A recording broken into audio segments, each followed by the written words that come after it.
Now this huge day of racing on ESPN continues from the fertile Sonoma Valley about 40 miles north of San Francisco. That's where you'll find Sears Point Raceway. And we're ready to start the 16th race of the 1999 NASCAR Winston Cup season and continue the march to the championship. How do you spell success in NASCAR? Points. But the first three letters in Winston Cup champion are W-I-N, which Bobby Labonte has done 2 of the last 3 weeks. He learned hard lessons the hard way. For now, he's all smiles, but the numbers keep on changing. Just ask 31-year-old Jeff Burton. He had his day in the rain, but will he get his day in the sun?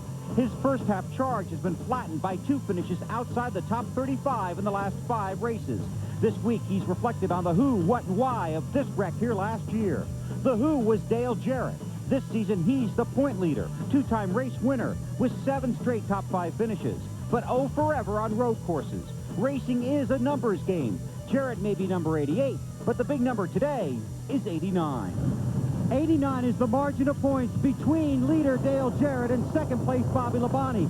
89 was the first year the NASCAR Winston Cup Series came here to Sears Point. In the 10 races since, Dale Jarrett has 3 DNFs and has never finished higher than 4th. In fact, Jarrett, Labonte, and Jeff Burton have combined for 47 road course starts, but no victories, and no finishes higher than 4th. In the numbers game today, the goal of these 3 leaders is to be the big winner. The hope is they don't end up the big loser. The hills of Northern California hold many fond memories for Winston Cup champion Jeff Gordon. He grew up as a youngster just around the corner in the tiny village of Vallejo. Last year, he grew up as a road course racer around the twisting corners of Sears Point Raceway. His win from the pole here proved to be the turning point in his quest for a 3rd title. Following that victory, he reassumed and held the points lead all the way to the stage at the Waldorf in New York City. Once again today, the stage is set as Jeff Gordon has brought the same car he won with last year back to Sonoma for yet another start on the pole. But this year, the task is tall. 4 DNFs in the first 15 events have shuffled him all the way back to 5th in the points of 349 behind Dale Jarrett.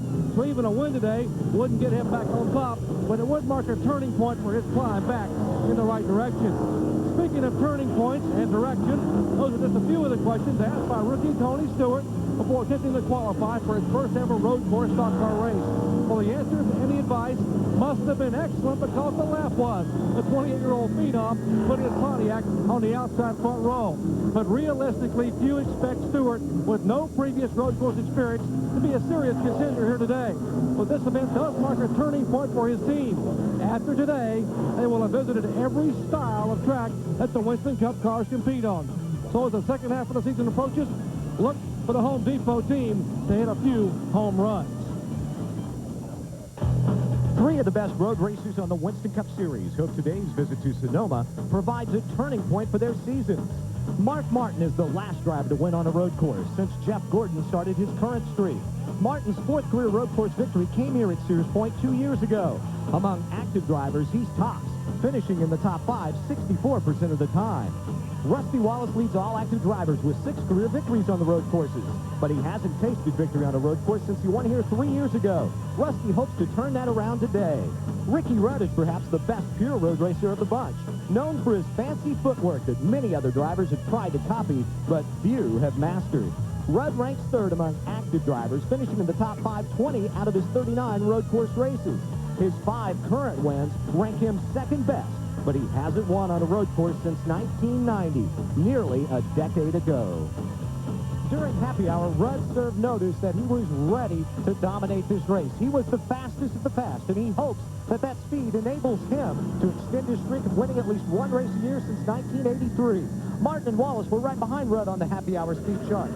They've already won this year. So Wallace is looking at today's race as an opportunity to get back into the top 10 in points, while Martin hopes his Sears Point performance turns him back on the road to the championship. And so 43 NASCAR Winston Cup drivers are set to do something today they only do twice a year at Watkins Glen, New York during August, and here at Sears Point Raceway in Sonoma, California. That is compete on a road course. They have a lot of challenges before them today because it's so much different, Ned, than what they do regularly on a racetrack. It certainly is, Bob. They go uphill, they go downhill, they make right-hand turns, they make left-hand turns. And consider this, there are 12 turns on this road course. That's 24 potential times that they have to mess up going into each turn and coming out of each turn. So, Benny, they got to really be on their P's and Q's. They really do, Ned. Not only is it tough on the drivers and the pit crew, it's also a mechanical exercise. Imagine what the engine goes to, down to 6,000 RPMs, back up to 9,000 RPM, probably 6-7 times a lap. And the transmission, some of these guys will shift maybe 12, 15 times per lap. And the brakes, they go down to turn 11, probably 130 miles per hour, have to slow to 60, 70 miles per hour to make that corner. The entire car takes a tremendous abuse here at Sears Point Raceway. After 15 events this year, Bobby Labonte 89 points behind the points leader, Dale Jarrett. The front row here at Sears Point start first and second and are fifth and sixth in the point standings with Terry Labonte in 10th position in the points. And as we focus in on the top 5 in the points, we notice that only 2 of them have wins on road courses.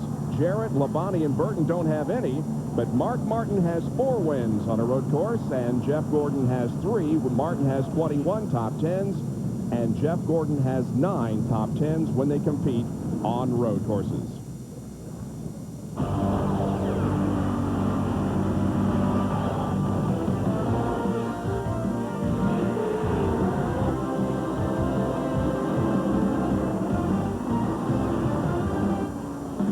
ESPN, the worldwide leader in sports in the National Association for Stock Car Auto Racing, welcome you live to Sears Point Raceway in California. Here's the opening grid for the race, presented by Everstart Walmart. Jeff Gordon on the pole, not a new track record, but close to it. Tony Stewart will start outside of row number 1, the same front row as at Daytona, the first race of the year. Jerry Nadeau, who started in 2nd position last year, will start in 3rd position this year. As we take a look back through the 43 cars and drivers who will be starting here, there are 9 wins on a road course in that row there with Mark Martin and Darrell Waltrip. So several of the guys who are experienced on the road courses, including Ricky Rudd, didn't qualify particularly well, but we can always expect them to move up through the traffic rather quickly on road courses. As you look at the starting lineup, this is the essence part of the racetrack that these cars are going through. We'll be seeing the drivers swinging the cars back and forth as they go down from turn 7 all the way down to turn 11. Of course, that's one of the places they get the car on 4th gear, one of the fastest parts of the racetrack, even though they are making right and left-hand turns through this area. Dale Jarrett, the points leader, starting way back in the 29th position, so he has a tall assignment ahead of him. Now we get back into those who took provisionals to get into this race, including Chad Little, Kevin LePage, Steve Park and Ernie Irvin also did, as did Rich Bickle and Robert Presley, and David Green got the final provisional, and he is the 43rd starter in today's race. We're set to go for 112 laps of racing in this Mart Kragen 350 from Sears Point Raceway. Pace car pulls off the racetrack. Here they come through turn number 12, the final one before they hit the start-finish line, and the green flag waves. We're underway.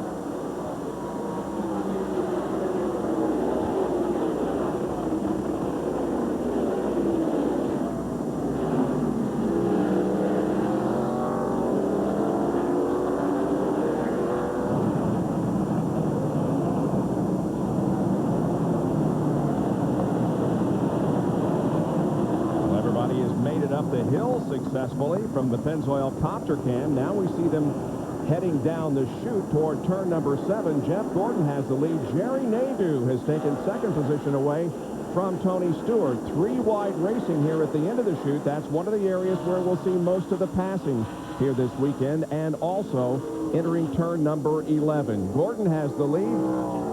Jerry Nadeau, who started 2nd last year, starts 3rd this year and had the crash, of course, on the first lap last year, but has so far successfully negotiated lap 1 here in 99.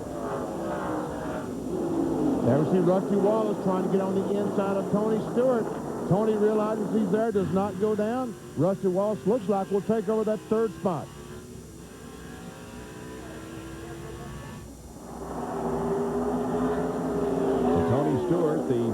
Rookie rookie phenom, taking it easy here in the first few laps, has fallen from second back to fourth position. That's Joe Nemechek. Right behind him, here comes the rest of the field. There's Mark Martin. Oh, Earnhardt swung way out to the outside on turn 2. I don't see any dust up there, so I guess he made it through the corner. On board with Bobby Labonte, the Circuit City Interstate Batteries onboard camera. There's Dale Earnhardt. He was shown in 21st position after the first lap. Oh, and we see the 4-car, Bobby Hamilton, looks like he smoked the tires getting turn 7. And they've got to be careful about that, Ned, because if they stop that tire too long, they'll put a flat spot on it and cause a tremendous vibration. They certainly will. You have to be very, very careful about that. And there's not a lot of rubber on those tires. They could wear through the fabric, to the fabric very quickly. Bobby Hamilton had such a good run here last year. That's 17 laps. And now, once again, Tony Stewart drops back another position as Joe Nemechek has taken over the 4th spot. He got passed by a car each time going into turn 11, and that's the best place to pass. He's going to try to come back on the inside of Nemechek, but that won't work at this point of the racetrack. Joe Nemechek won the first road course race he ever entered in the early part of his racing career in 1988 at Sebring in the United Stock Car Alliance Series. So he's another guy that we'll look for to run well here this afternoon. Had himself a good qualifying run. And right now, Tony Stewart, we're watching Tony Stewart. He is just getting some laps in, letting these guys go. He's not trying to race with anyone. He's racing the racetrack. And at this point of the race, that's the wisest thing he can do. It's been 12 years since he competed on a road course. That was when he was 16 years old in a go-kart. And right now, Tony Stewart has fallen from second back to 5th position. We'll take a break and be right back with more of the Save Mart Kragen 350 from Sears Point. Well, I live out here on a little old farm. I got a pickup, 2 tractors, a mower, and a little old boat. Everstart battery in every one of them. One in that old pickup's been in there over 4 years. Starts right up every morning. Everstart. All the cold cranking power you'll ever need. No matter if it's 100 degrees or 0 outside. Starts every time. Everstart. The name says it all. Everything I got come from Walmart, except my wife and the milk cow. And if they had a place, I'd put a battery on them. Log Day 19. Traveling the circuits of NASCAR. Darlington, Daytona, Talladega, Charlotte. The drivers, the cars, the action, bumper to bumper, mano-a-mano at speeds of over 200 miles an hour, with us covering every heart-pounding, adrenaline-pumping moment at the incredible speeds of over 35 miles an hour, fast as it goes. What? It's a good thing they keep going around in circles. Good morning, Mr. Clark. Morning, Tommy. Good morning, Mr. Clark. Morning, Tommy. Good morning, Mr. Clark. Morning, Tommy. Amazing, that car never ages. To help keep your car young, protect your engine with Haviland Formula 3 motor oil. Add more life to your car. Get a free fender cover with case purchase of Haviland Formula 3 motor oil. See store for details. In the battle against the athlete's foot, you gotta have boom, tough-acting Tenactin. Now in a new pump spray. Nothing stops the itching, burning, and cracking like clinically proven Tenactin antifungals. They're so tough, they can even prevent athlete's foot. Get boom, tough-acting Tenactin. With Days Inn hotels in over 1,800 cities and towns, you can go as far as you want. We'll always be right down the lane. Days Inn. There you go. ESPN's coverage of the Save Mart Kragen 350 from Sears Point being brought to you by Days Inn. With over 1,800 hotels worldwide, you don't have to think about where to stay, just where to go. Days Inn. There you go. By Haviland Formula 3 motor oil, add more life to your car. And by Everstart Battery, all the cold cranking power your truck, car, boat, or mower will ever need. Available at Walmart. The Sonoma Valley and the nearby Napa Valley, of course, produces some of the finest wines in the entire world. Buried in some of these kegs and the rich, fertile soil, produces these incredible vineyards that we see up and down the highway as we come to and from Sears Point Raceway. As you can tell, the caution is out, and John Kernan has the report. Butch Gilliland stopped out on the race course. I just talked to his crew. They say that Butch radioed them and told them he thinks something under the hood broke, something in the motor broken for Butch Gilliland, putting him out. He started 40th and finished 24th here at Sears Point last year and is going to apparently be the first out this year just at the start-finish line. Just before it, we saw the big plume of smoke. He quickly got the car stopped down by turn number 1, but has the assistance now of a tow truck. We'll be right back. Think you would get Mr. Smith and enjoy your new car.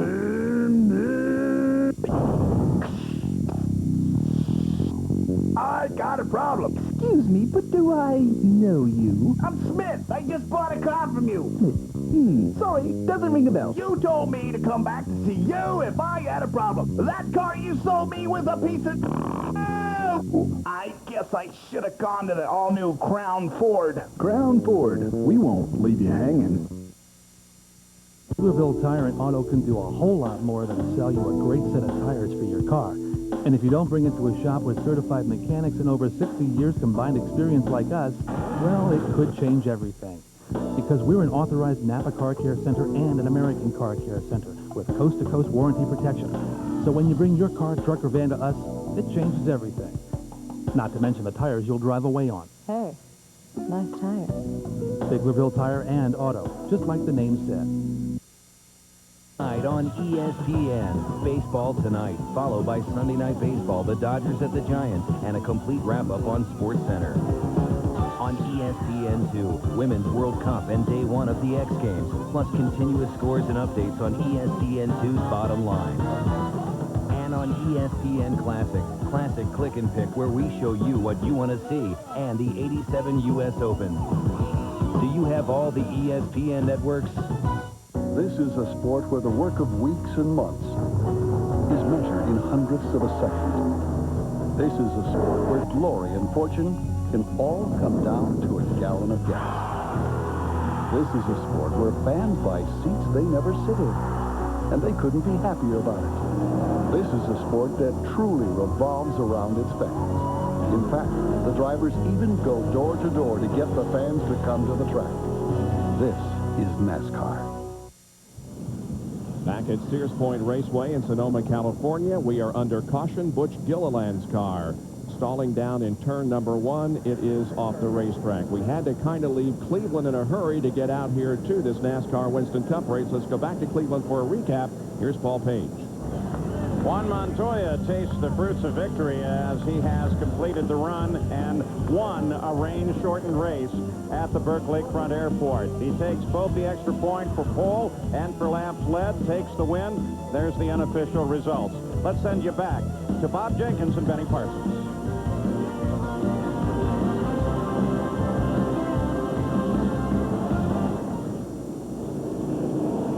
All right, thank you very much, Paul, for the update.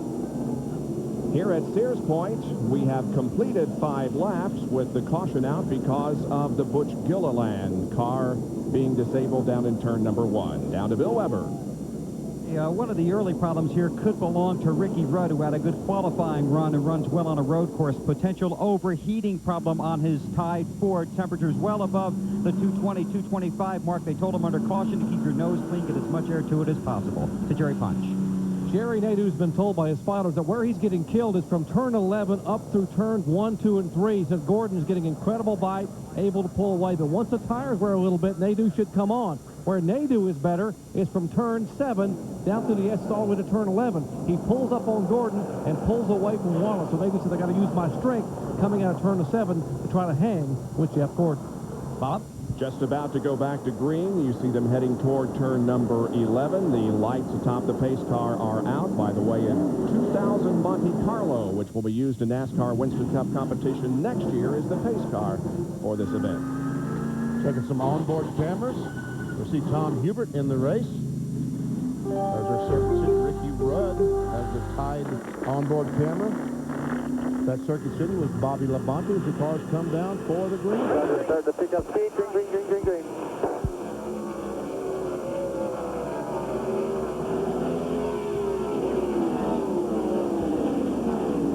An elevation change of 160 feet from the bottom there up to the top of the hill, about right here. So you're really headed uphill with the nose of the car pointed nearly straight up. Then you come through turns 1 and 2. And this time, Nadeau is sticking right with Jeff Gordon. But again, we'll see if Gordon is able to pull away when they get down to turn number 11. They're headed right now to turn 7. And Whitten so far, boy, hard going into there. Picked up a lot of space. But look at Rusty Wallace, who also closes in on Nadeau. Now they head up through the S's. They're down through the S's. Yeah. So they're coming downhill here now. And there we see Jeff Gordon pulling away by about a car length. Through turn 10, the right-hander. Now they'll charge down to turn 11. And we'll see if Nadeau has that same break. And look at him gain on Jeff Gordon going in the corner. Now here's where the crew told him that Jeff was getting away. And you can see he opens up some distance as he came off that turn. Boy, getting traction off there is very, very important.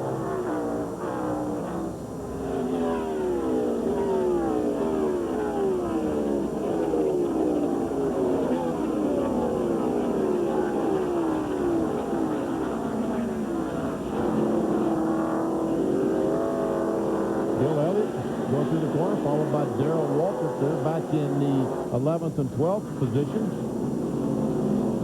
Behind Walter is Bobby Hamilton, then Rudd. Then here comes Kyle Petty, Bobby Labonte, and Kenny Wallace. We're on board with Bobby. Looks like he tried to think about making a pass on Kyle, but knew it was not at the right point on the racetrack to do that. Here's Mike Skinner in the car number 31, trying to make a pass. On Kenny Wallace. Childress cars running together on the racetrack with Skinner leading Earnhardt right now, 18th and 19th position.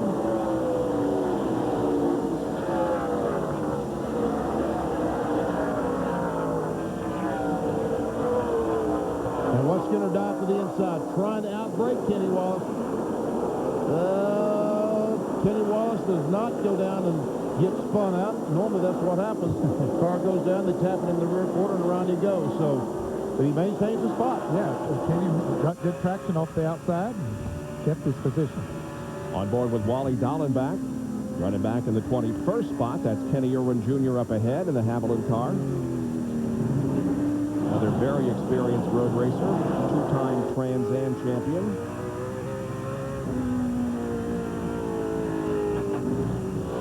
Lost a position since the drop of the green flag. From Tom Hubert's onboard camera, the back bumper looks back at Dale Jarrett back in the 31st position. Is the Ford Quality Care Ford.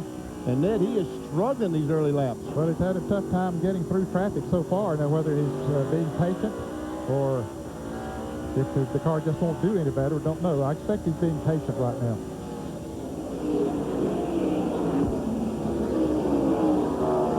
Tom Hubert, one of those drivers who competes only on the road courses. He ran 41st here last year and 36th at Watkins Glen in 1998. Started 10th here last year. And those finishes do not indicate how well he ran. He had mechanical problems in both of those. Whoa! Little contact. And Kyle Petty, it looks like he has taken a shortcut someplace. But it cost him a lot too, Benny. Because I think he lost several positions. Yes, he did. He lost several positions there. He's back now in 33rd position. Big loss for Kyle Petty, who was up in the top 15, I believe.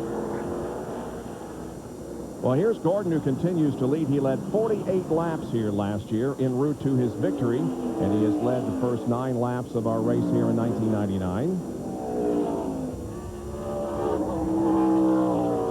We'll let all the field go by and show you how much distance Dale Jarrett has between himself and the leader of the race. It's a long way. Boy, a long way.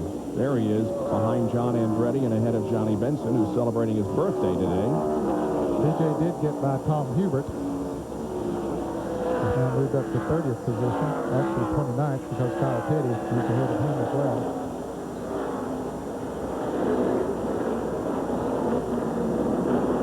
Here's Petty trying to go to the inside of Hubert, trying to regain some of the spots he lost at this portion of the racetrack last lap.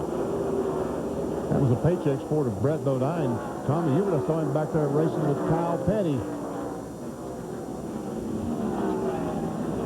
Up this hill, like you said, Bob, this is a tremendous elevation change as they climb this hill up to turn 2, 3.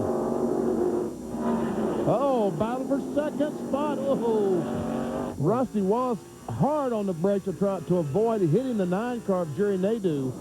He tried to outbrake him going into that turn, but couldn't quite do it, but he made a gallant effort.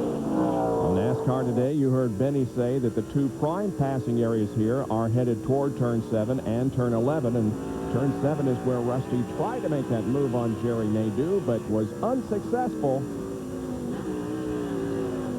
Now for a taste of the race, our State Fair Corn Dog onboard telemetry will show how Rusty shifts from second to third, increases the RPMs and the miles an hour as he crosses the line and again heads up the hill. He did about 9,000 RPMs there for a moment. Now he'll shift back gears, third gear, probably second gear there as he accelerates. Well, maybe third gear as he accelerates across.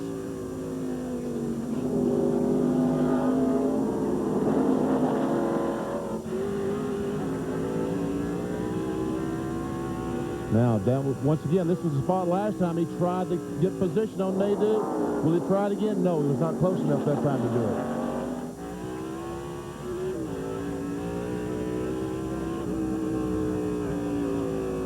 Jerry Nadeau, if you wonder why he's such an accomplished road racer, he spent a lot of time in Europe running on road courses. He was the 1996 Formula Opel European Series competitor, was 6th in the points overall that year, and also in 1991 he ran Formula Fords and was the Rookie of the Year. Jerry? Exactly, Bob, and actually he has the highest finish ever for an American over there in the British Formula Ford Series. Brian Herta, a number of drivers, Jimmy Vasser, have been over there to run that series, but no one had finished as high as this young man, Jerry Nadeau, had done. A very accomplished road racer. Everyone thought he would go open wheel racing, but his lifelong desire has been to come to stock cars. Maybe that'll pay off today with a stock car on a road course. And what happened here last year, I'm afraid, will ever haunt him, because everybody always mentions it when they talk about Jerry Nadeau, how he qualified in second position. And then just after the green flag drop, this is what happened. He goes off course here trying to get the lead, cuts across the infield, and things just go all wrong for Jerry. He took the lead, but as you can tell, it was very, very short-lived. So he started second last year, but finished last in 43rd position. Right now, Nadeau is in second, holding off the challenge of Rusty Wallace, but while they're battling for position, Jeff Gordon has lengthened out his lead to almost 2.5 seconds. There's the interval between second and third, and the leader, Jeff Gordon, with 12 laps completed at Sears Point Raceway.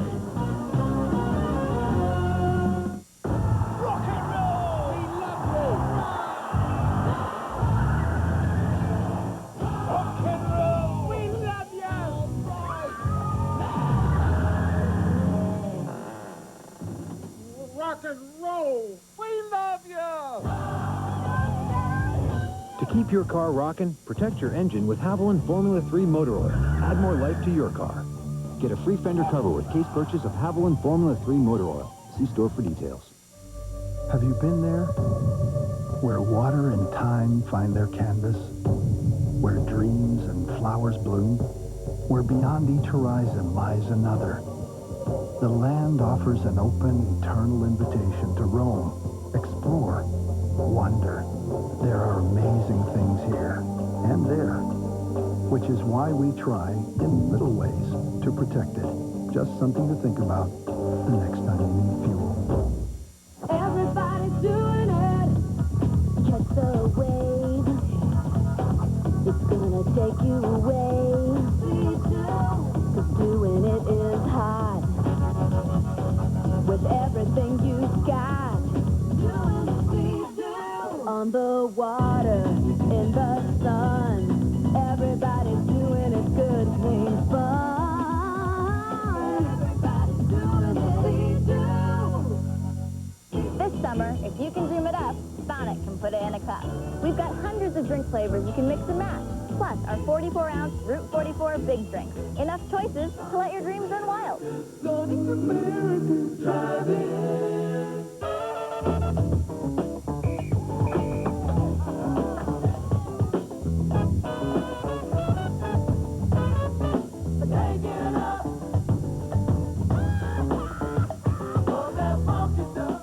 Call 1-800-HAIR-CLUB right now for a free brochure. Your free hair, all you have to do is prepay for a basic club plan. That's it. Can't believe you can slick it straight back and it still looks natural. I love it. I've never felt this good after a haircut. You don't feel any difference in this hair, you know, any hair. And it still stays, see? So call 1-800-HAIR-CLUB right now for a free brochure. St. Mart Kragen 350K from Sears Point, 14 laps old, 112 laps make up the distance. Jeff Gordon has the lead. This is one of the best battles on the racetrack. Jerry Nadeau holding on to second, and Rusty Wallace in the third position. Tonight at 12:30 a.m., news continues its coverage of Women's World Cup as Mexico kicks off against Italy. That's at 12:30 a.m. Eastern Time, 9:30 out here on the West Coast. For more, log on to ESPN.com, part of the Go Network, go.com.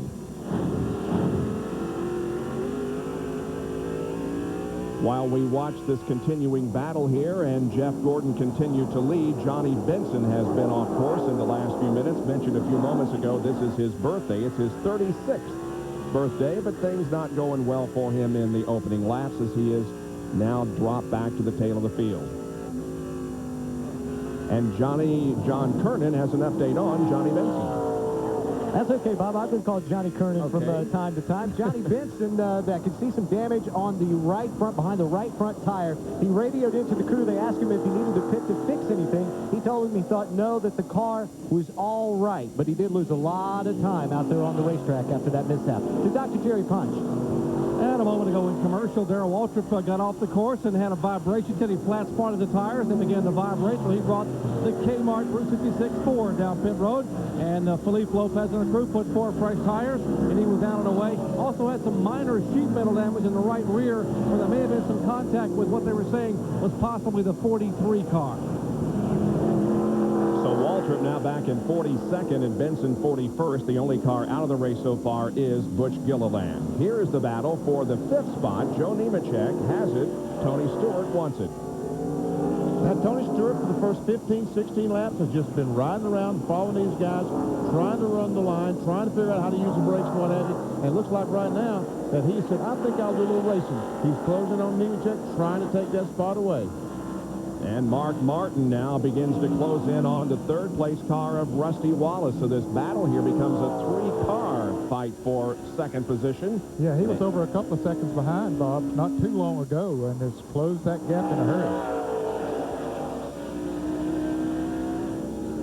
The last lap, Mark Martin was 1 mile per hour faster than anyone else in the top 6 as he tries to get on the inside of Rusty Wallace. He's still trying to get alongside Rusty Wallace. We saw him last night in happy hour. He goes down to first gear there, so just imagine how he jumps off that corner. And that might have been what it took to get by Rusty Wallace. Mark Martin looking for his 5th career win on a road course. He won here in '97 and has won 3 times at Watkins Glen in '93, '94, and '95. I mentioned just a moment ago, Tony Stewart's been watching. See, he's going to try to get down in turn 11. No, he tried it, but he got off the gas so much and lost his momentum that Nemechek, in fact, came back on the outside.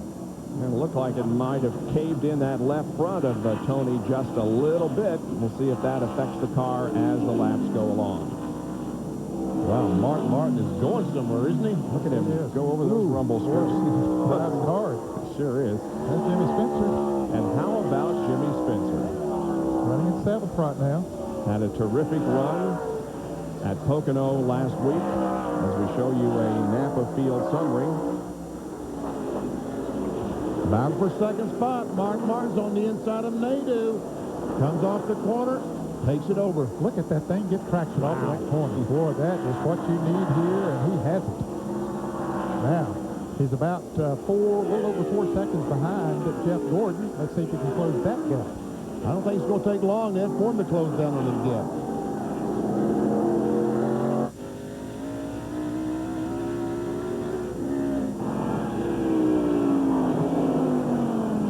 Right behind Jimmy Spencer, who's running in 7th position, is Jeff Burton.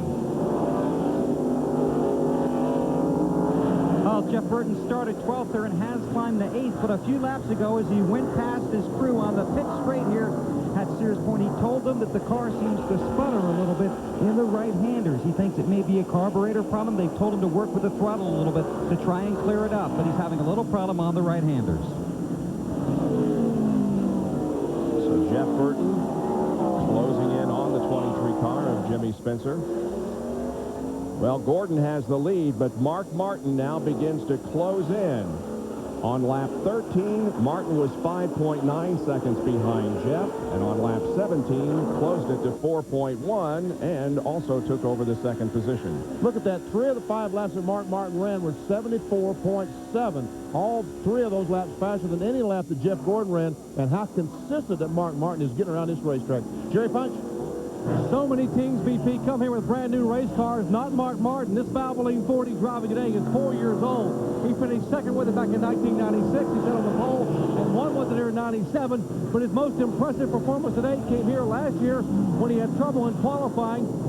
Started in the back of the pack and had to go back in the pack 2 other times for a cut tire and a spin. They said he passed 123 cars last year here to finally finish 6th. An impressive performance, but this car very good at Sears Point Raceway.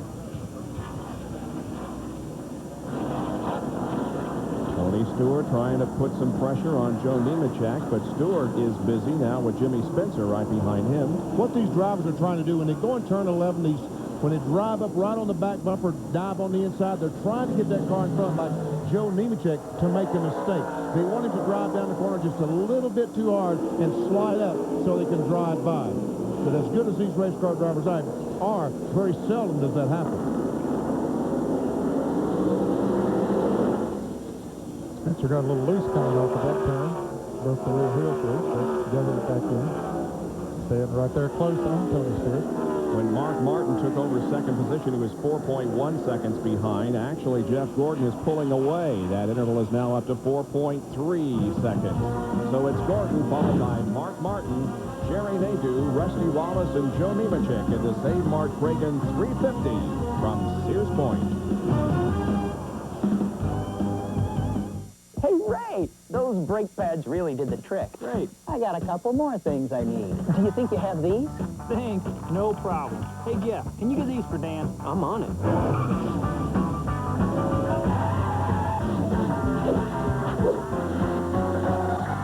Hey, Dan, here you go. Anything else? No, I think this'll do it. Thanks, guys. Not as fast as Charlotte. Yeah, I know. It's a little slow in that turn it off 3. Advance Auto Parts. The best part is our people.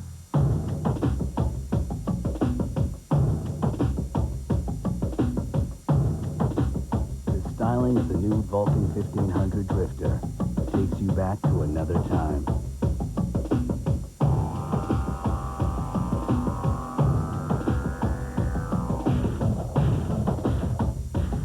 The engineering, make sure you don't get stuck there. Vulcan, only from Kawasaki.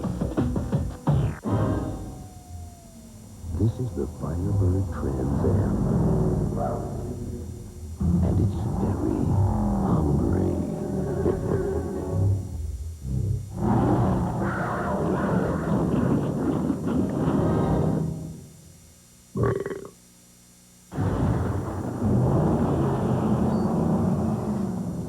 The muscle car lives. Firebird Trans Am by Pontiac. I've been everywhere, man. Across the desert, bare, man. If the technology of SuperGuard motor oil can protect these high-performance engines, imagine how it'll perform in your new Ford Taurus SHO. Visit our website, Citgo.com, and you could win a 1999 Ford Taurus SHO or one of 500 other valuable prizes when you play the SuperGuard Online 500 Racing Challenge. Register to win at Citgo.com. I've been everywhere. While these two trucks appear to be exactly the same, there is, however, one measurable difference. The brand of brake pads. Performance friction carbon metallic. The power to stop the best. Ask for them at AutoZone. Bob Jenkins, Benny Parsons, Ned Jarrett, John Kernan, Bill Weber, and Dr. Jerry Punch back at Sears Point Raceway. The Pennzoil Copter Cam panning from Sears Point Raceway. And way over there to the south, about 45 miles, 38 miles, something like that, is the city of San Francisco. And that, of course, is where the X Games are happening down on Pier 30 and 32. And the action begins tonight at 9 o'clock Eastern Time on the Deuce. We'll have coverage of the bike stunt street, skateboard vert, and women's speed climbing. That's the category in which the first gold will be handed out, the women's speed climbing. So join us at 9 o'clock Eastern Time for the X Games. For more, log on to ESPN.com, part of the Go Network, go.com. Now, there's the aerial of the pier where the games are happening. BP and I were down there on Thursday morning, and things were gearing up. And I'm sure there are thousands and thousands of people down there right now, as San Francisco has really turned out in big shape for the X Games. Well, looks like Rusty Wallace is dropping back here. He's back to 6th place. And about to lose that. There's the car number 99 of Jeff Burton right behind him, who ran up on him pretty quickly, but settles in now this part of the racetrack.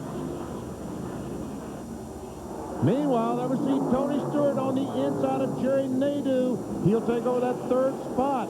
So now Tony Stewart being laying back, taking it easy. Check out the road racer, Tony Stewart. And not taking it easy any longer is Jeff Gordon. We talked during the break about how when Mark Martin got into 2nd position and was 4.1 seconds behind, Jeff decided that it was time to get going. Ray said, look, now Mark Martin's in 2nd. He's been gaining on you. So Jeff said, okay, I'll go. And since then, he has been the fastest car on the racetrack. Now here's Jeff Burton taking the position away from Rusty Wallace. So indeed, Wallace is not nearly as fast as he was a few laps ago. And Robert Presley has taken his car behind the wall with just the engine's car. As has Kevin LePage, and we mentioned this is Benson's birthday. It was Kevin LePage's 37th birthday yesterday, but right now LePage and Benson are both off the track. Well, LePage made a unscheduled pit stop, Bob, and got a lap down. He's still out on the racetrack. Just went back out there, so he is shown in the 31st position now. One of the cars on the move, John Andretti, who just passed Sterling Marlin and put himself up there to 18th position. And he started back in the 31st position, so he is definitely on the move. And we have a car into the tire barriers. That's Steve Park. This is at the exit of turn number 2. I think that's where Richard Petty hit the wall here a few years ago. It sure is. Yep, it's a full course caution. First time this afternoon. Comes on lap number 25. Ooh, Park is way up on the tires and the barriers. John Kernan has a report. They just talked to Steve on the radio, and they asked him if he was okay. He said, yeah, I'm all right. Then they asked him, what happened? He said, I have no idea what happened. Well, it was incredible, is all we can say. I tell you what, that's not going to be easy to get off there. Well, I guess they just hook to it and just jerk it off. But, folks, look here what happened. Steve Park is going to come to watch as he backs in the fence. Overturns completely in the air, comes down on all 4. Looks like those guys at the X Games, the way they do those skates. Wow. Oh, man. That was Well, we talk about the X Games. That's when racing turns into an extreme sport. We just hope that Steve is okay. They're talking with him, and he's moving around inside. He's taking the helmet off, so that is good news. But what a scary ride for Steve Park. There he comes out. Okay, that's great. Come out of there. He thought to put his Pennzoil hat on, that's for sure. Man, but how frustrated is he right now? Well, he's had a tough weekend. He spun on his qualifying attempt on Friday. He didn't race here last year, of course, was still recovering from his injury suffered at Atlanta. He did run at Watkins Glen last year. That was his first start on a road course. Finished in 18th position, but right now Steve Park is out of commission as the car has gone off the track, hit the tires, overturned completely in the air, and then come down on all four, but Steve Park walks away uninjured. I feel like I got the best value that I could for the money I spent. This summer, we're celebrating our best value yet, the Hyundai Accent.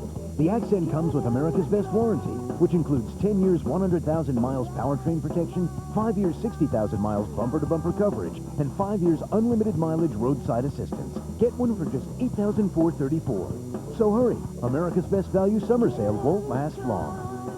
During the summer sale, get the Hyundai Accent for just $8,434.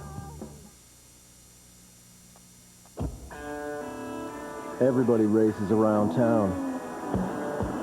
But nobody said you had to do it like everyone else. Take a different route. Drive the Mazda 626. Take control and get into a sporty Mazda 626.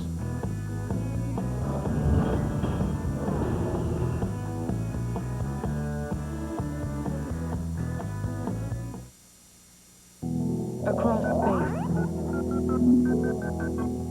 against time, in the face of common sense.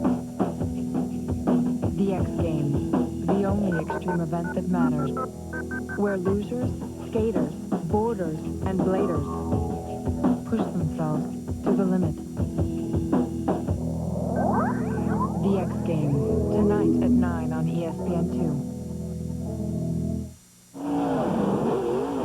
Extremely busy. Jeff Gordon has the work completed on his car already, but Mark Martin has a faster stop and pulls out ahead of Jeff.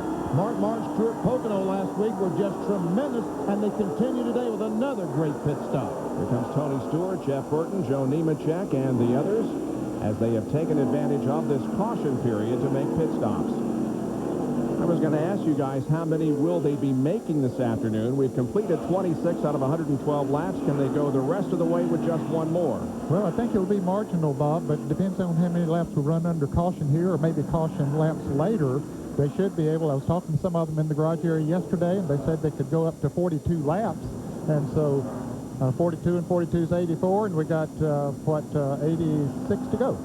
So Petty still in the pits, and Brett Bodine is likewise. He, however, has the hood up on the Paychex 4, John Kernan. As the hood is up, they're putting the air cleaner back on. Apparently, there was a problem with the throttle linkage or with the carburetor as Brett had to rev the engine. Apparently, it was sticking just a little bit on the throttle, so now they're putting that back together. Let's go to Bill Weber. And Kyle Petty is on pit road for an extended stay. He spun early in this race in turn 11, and he told his crew right after that, get ready because the toe's been knocked out of whack. And he said he would wait to the first caution to get it fixed. This is the caution that first caution period since that time. As you can see, they're working on the toe, trying to pull some of the sheet metal away from the front tires. And Kyle Petty sits here waiting for the field to come by. He does not want to lose a lap. To Dr. Punch. Uneventful pit stops for Jeff Gordon and Mark Martin. Both cars, 4 tires, 2 cans of fuel. Mark Martin about 0.3 of a second quicker than Gordon, but he was further down pit road. He pulled right out in front of Jeff Gordon, thus being able to get back onto the track first. Rusty Wallace was fading just prior to the caution coming out.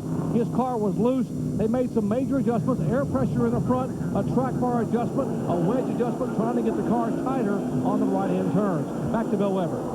Okay, other guys that pitted down here, outstanding pit stop for Bobby Labonte. They did make an air pressure adjustment. Other than that, no major changes. Jeff Burton said his car has been tight. He's been spinning the rear wheels. They went to go ahead and try and correct that problem. They also wanted to take tape off the front of the 99 and tape off the front of the 18. The 99 was concerned about what his temperatures were going to be in traffic. The 99, they just wanted to pull them to help keep the temperatures down. Also, ice and water fluids for all the drivers here. To John. Dale Jarrett was in. He told the crew before making that pit stop the car just doesn't want to seem to turn. So they made a track bar adjustment. They also made an air pressure adjustment to the right rear to try and help make that car turn a little bit better for DJ. Let's take a look at our cockpit summary showing you where everybody was when they came in and where they are now. Jeff Gordon lost a position. Mark Martin gained one. Tony Stewart stayed the same. Jeff Burton gained 2 spots, and Joe Nemechek remained in 5th position. And now the second page, Nadeau losing 2, Wallace staying the same. And Rusty Wallace is without his right rear tire changer. His rear tire changer, Mark Armstrong, Hollywood, went back home last night and is a proud papa today. And congratulations to Mark. And here's why we're under our first full-course caution of the day, and on lap number 25, Steve Park into the tires, up and over completely in the air, landing on all 4. Steve Park walked away from the incident. And the track is being cleared, and they've done a pretty good job getting that car off the location that it ended up in. I wondered how this is going to get off, Bob. It's simple. Put a cable on it and pull. That's right. And disregard what it's on. And here's how they did it. Just simply hook it onto the front end, and boom, there it went. It was not in good shape anyway, and so there was no regard to keeping the car healthy. Back with more in just a moment.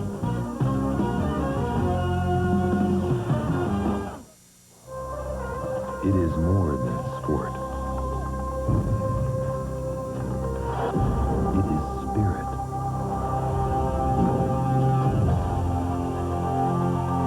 Ritual.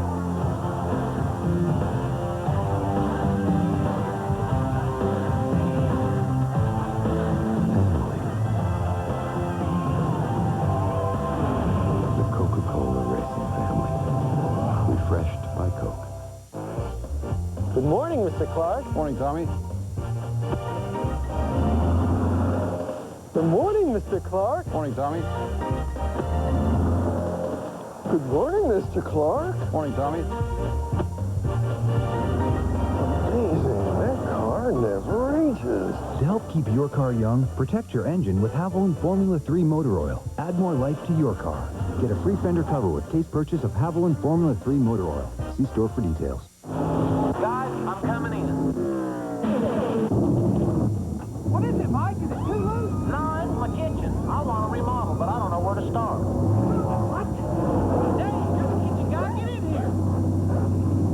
Okay, here's what you do. When it comes to home improvement, there's no better team to work with than Team Lowe's. Lowe's, proud sponsor of Winston Cup team number 31 and his World Championship pit crew. Hey there, let me talk to that kitchen guy again.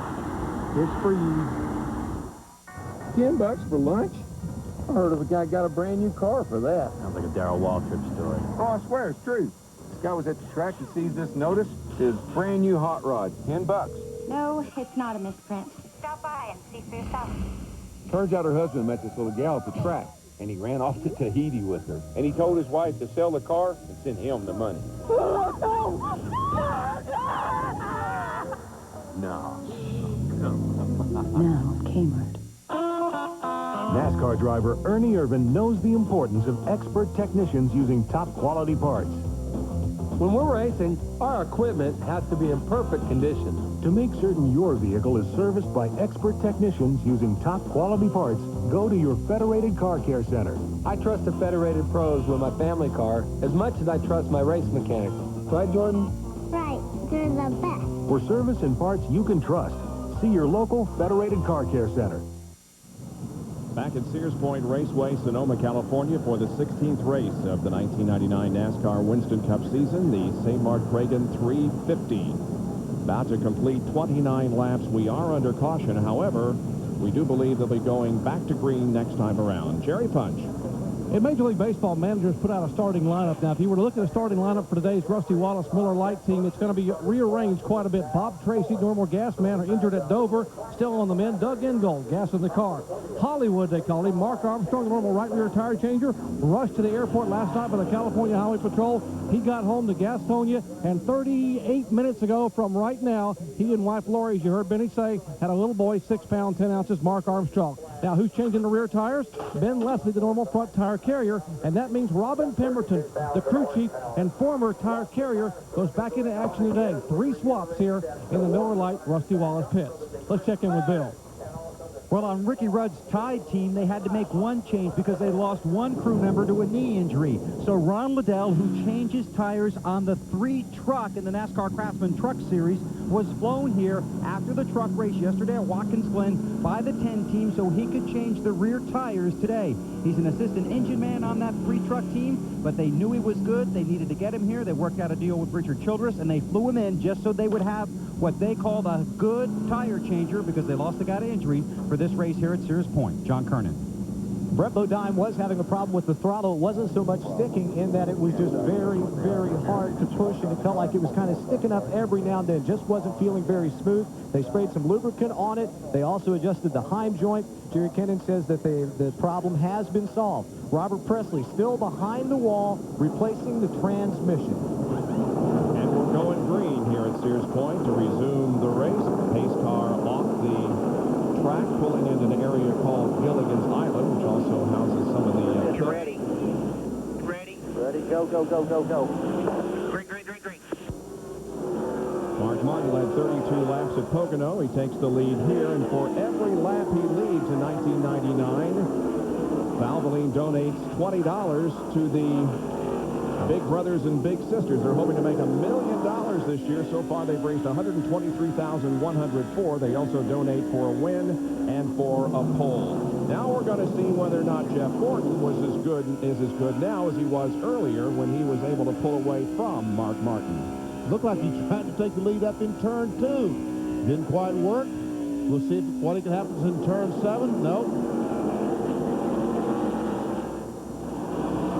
I think he'll ride there a little bit and sort of size Mark up and see where he's best. Oh, someone spun. Is that Earnhardt that spun up in turn 7? Yes, it was. He was running in 11th position, loses several spots as just about everybody goes by. Earnhardt finally gets the car righted, and away he goes. Like a little bit of damage to the right rear quarter panel or the bumper back there, whether he got tapped to cause the spin or if it was something that happened as a result of the spin. Let's see if we can see what happened. He goes in the corner, and I guess right there he got tapped by Schrader, looks like. And around he goes. Bill Elliott gets in the dirt over there. Yeah.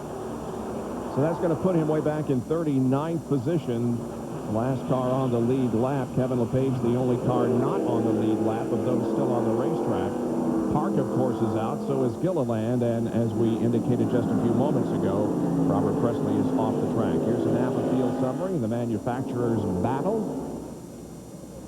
Ford showing the way at the moment. And Ford showing the way on the racetrack. Once again, they come down the chute, headed for turn number 7. Here's the point standings. And the 9 car of Nadeau off the pace. Yes, he sure is. And down to the gravel he goes. He's off the track. Let's see if he can get through that sand without getting stuck. As long as he keeps it moving, he'll be okay. Got back on the track. Where you can, buddy. You got a line of them. That was his radio. The spotter. Not so sure the car is going to make it back to the...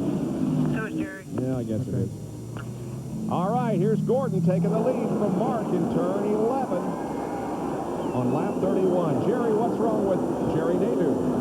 Well, it's apparently stuck in gear. He tried to shift it, it wouldn't come out of gear, and it's hung, and he just basically backed the rear end up and began to wheel off, and that's why he went off. He's going to try to make his way back around the pit road, and apparently it is hung in gear. He has not as yet told the crew which gear it is in. But he continues on the racetrack, so maybe it did come out as he goes down through turn 11. Meanwhile, Gordon begins to pull away a little bit, so our question was answered. Was he as good after the caution and after the tire change as he was before? Looks like he is. Yep. Good racing going on back here. Wally Dallenbach looks back on Ted Musgrave. Yeah, several cars have passed Wally here in this last lap, Bob. I don't know if he's having a problem or what it is, but he is definitely dropping back. He's back in 21st position now. Ted Musgrave tries to take the spot away. The Remington Arms Ford Taurus. And I saw a puff of smoke from Wally Dallenbach's car. It's like an engine problem, maybe. And more go around. There's Elliott Sadler moving around. Chad Little. Wally's best finish in NASCAR Winston Cup competition came on a road course. second place at Watkins Glen in 95. John has the report on what's wrong with Dallenbach. Wally just radioed in and told the crew that there's something wrong with the brakes and also with the steering arm of the car, as he has decided to pull it down onto pit road. And earlier they had a problem with the brakes overheating just a little bit. But Wally will pull it into pit road, and the crew, led by Tony Furr, will go check it out. The brakes are dragging on it. They'll go underneath the hood. Let's go to Dr. Jerry Punch. Well, Jerry Nadeau's car is hung in third gear. He tried to go up to fourth gear, and the car wouldn't come out of third. He was trying to shift it. That's when he got the wheel up and got off the course. He is obviously not able to run the full power just in third gear, but the crew's opted to lead him on the racetrack and hope for a yellow flag so they can get back in, because it's going to take a while for him to lose a lap. And they're going to hope and pray to get a caution, a full course caution, I should say, be able to come in and fix the transmission for the 9 car. Here's 10th, 11th, and 12th. Kenny Irwin, Sterling Marlin, and Bobby Hamilton on board with Bobby Hamilton, the Briggs & Stratton onboard camera. If you consider only road course points scored in 1998, Bobby Hamilton came out in 5th. He finished 2nd here and finished 13th at Watkins Glen. Bobby Labonte spun out down there, and yes, he did. He spun out in turn 11, gets it going again. A lot of cars past him.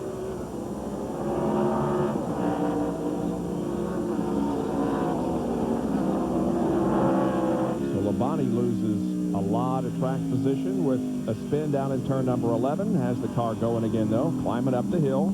He's back in 21st position, across the line in 21st position.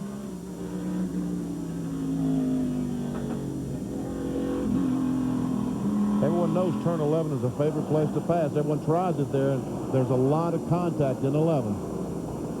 Here's from his onboard camera what happened. Like he went in there slow enough, okay. And then you wonder maybe if he got tapped there. Didn't look like there was anybody behind him. Maybe just when he got on the gas, it came around on him. Yeah. And speaking of scoring points, when you consider points scored only in the last 6 races, Bobby Labonte has scored the most. He has outpointed Dale Jarrett, who's the current overall points leader, by 20 in the last 6 races. We'll be back with more live coverage in a moment of the same Mart Kragen 350. Rock and roll! We love you! Rock and roll! We love you!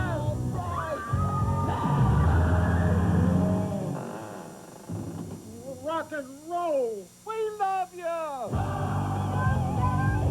To keep your car rocking, protect your engine with Haviland Formula 3 motor oil. Add more life to your car. Get a free fender cover with case purchase of Haviland Formula 3 motor oil. See store for details.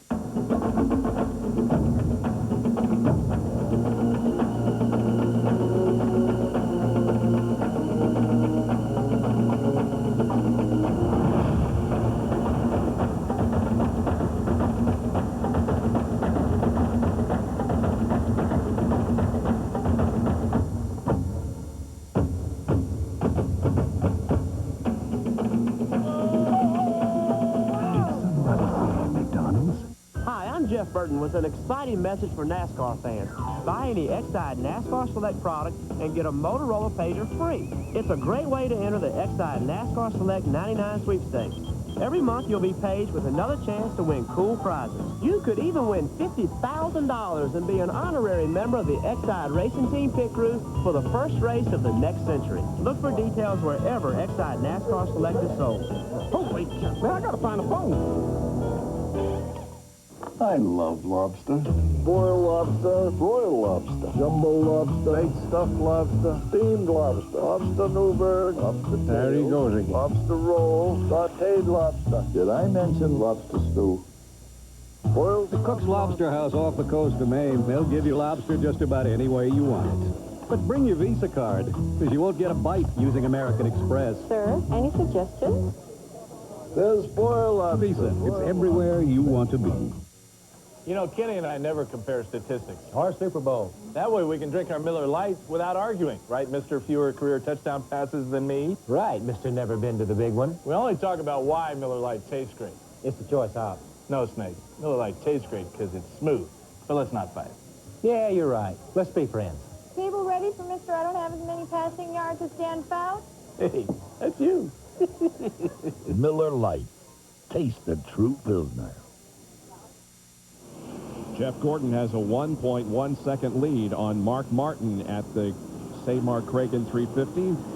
The Pennzoil Copter Cam having these overhead shots as the leaders work their way through turn number 6, down through the chute, headed for turn 7.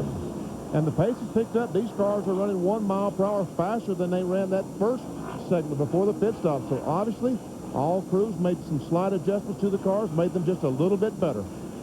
Down to John Kernan.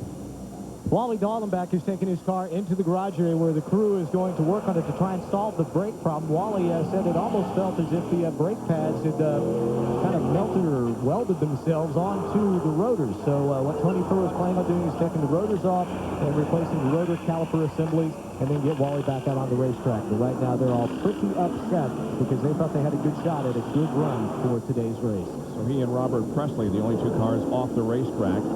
Jeff Burton has taken 3rd position from Tony Stewart, and while we were away a few minutes ago, Rusty Wallace took 5th away from Joe Nemechek.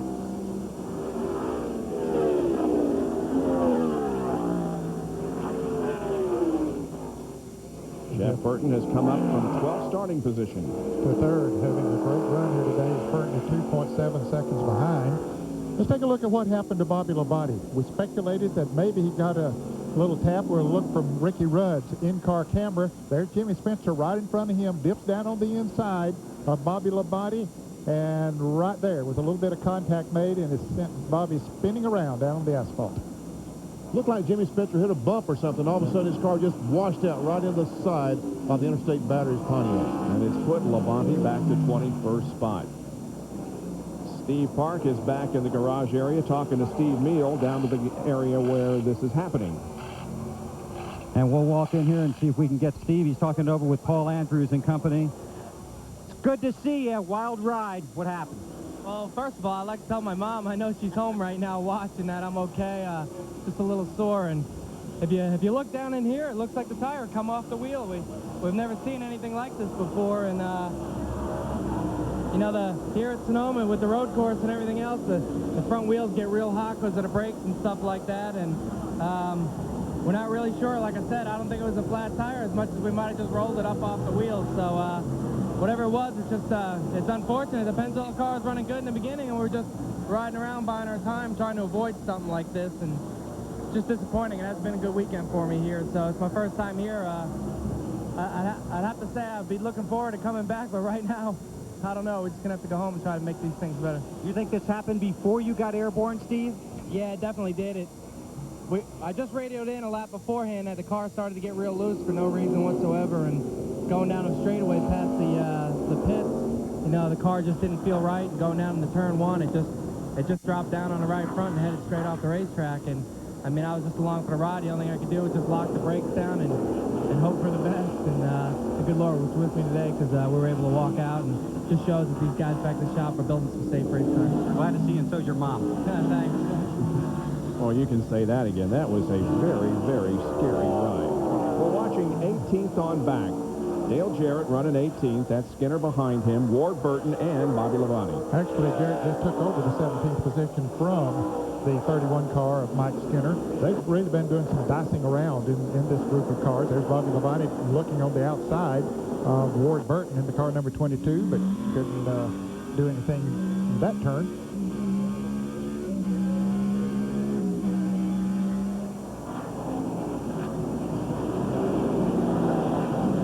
Guys are running back about 21 seconds behind the leader of the race, and now we see Rusty Wallace has taken 4th away from Tony Stewart. That's about 6.5 seconds behind the leader, Jeff Gordon.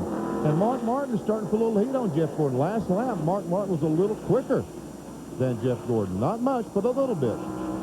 Interval between 1st and 2nd is just a little more than 1 second, 1 1/4 seconds to be exact. There is how much that translates to on the racetrack. And not too far behind is the 3rd place car of Jeff Burton. There is Rusty, and he's pursued hotly by Tony Stewart. Yeah, Rusty got around Tony, but he hasn't gotten away from him. There's Joe Nemechek behind them. He's hanging right in there, too. Lowe's field summary shows you the point standings. Rusty at the moment is up to 9th position, up 2 positions. And we have a car smoking badly through the S's as we see everybody else coming across the start-finish line. The 19 car of Hubert is smoking badly. There is Bobby Hamilton as he runs 10th behind Kenny Irwin. And that's a good run for Kenny Irwin. If he can just stay in there and work his way forward a couple more spots, that will be a terrific run for the Texaco Haviland Ford Taurus. There is the 19 car of Hubert that we talked about a few moments ago, smoking badly as it went through the S's in front of us, and he's made it toward the pit area, and they go to work on it, John Kernan. And Tom Hubert has shut off the engine. They have an oil leak. In fact, just before he pulled it into the pits, one of the cars behind him said, radioed their crew and said, he's putting oil down, he's putting oil down, he's putting oil down. The 19 car's putting oil down, and yes, they opened the hood, and there is an oil leak. So now they're going to get a new line to put it on the car, and then they're going to put oil into the car, and they think that the engine is all right. He had 60 pounds of oil pressure whenever on the gauge whenever he pulled it into the pits.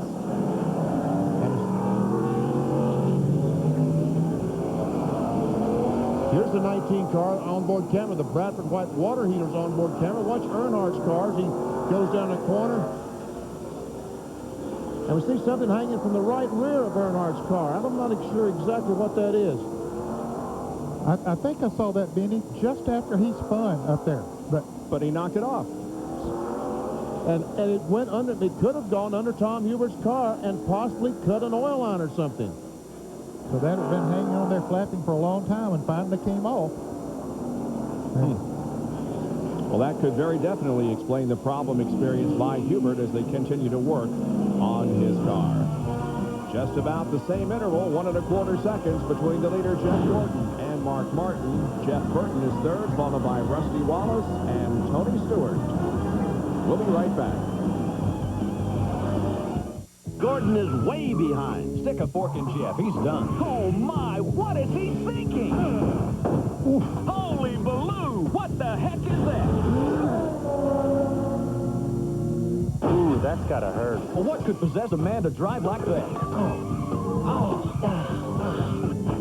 Gotcha. He's making his move backwards. Gordon is win. We gotta get him a couple. With the blades set nearly, those first ice boats had a lot of speed, but not a whole lot of control. Oh, geez. Learned the hard way. Wider is better. With its speed-sensitive steering technology, the White Track Grand Prix gives you precise cornering and control. Better, better. Wider is better. The White Track Grand Prix by Pontiac. Now you can lease the Grand Prix GT sedan for just $269 a month. See your Pontiac dealer today. Whenever you see racetracks around the world, you usually see Mobil 1 signs. So many people think that Mobil 1 synthetic is only for high-performance cars. Well, let me dispel that myth for you right now. Mobil 1 can improve the performance of almost any car while protecting the engine even under the most severe conditions. So, for the same reason the race guys use Mobil 1, so should you. Nothing outperforms Mobil 1.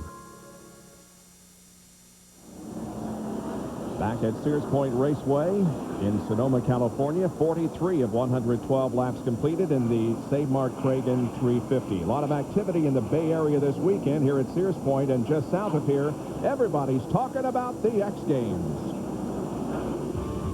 Down the Sonoma River and across the Golden Gate Bridge into the city by the bay, San Francisco.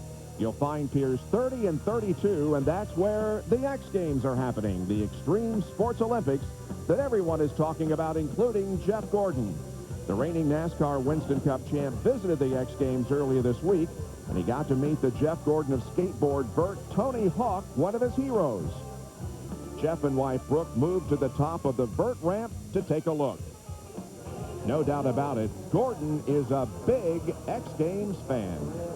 I grew up around this area and kind of grew up as a skateboarder and bike rider and all that stuff, and loved the X Games. And man, when I knew that they were going to be this close, I said, hey, we were there. We have got to go by and check this out. And I want to meet Tony Hawk, and I got to do that. So big thrill for me already this weekend. The half pipe, man. The half pipe is what it's all about. You know, I think I just messed around with skateboards enough to know how difficult it is to do what these guys do and how much talent and practice that it takes. And, you know, I mean, I envy them in a way and jealous in other ways. You know, I tell you, it's really awesome to see them do what they do. The X Games are awesome. I mean, these are kids and people that are doing things that normal human beings don't want to do. And I can relate that to auto racing a little bit, but, you know, it's just great that ESPN and everybody is getting behind this, and I love to see it happening because I'm a huge fan of it. Our coverage of the X Games begins tonight at 9 o'clock Eastern with Bike Stunt Street, Skateboard Vert, and the women's speed climbing.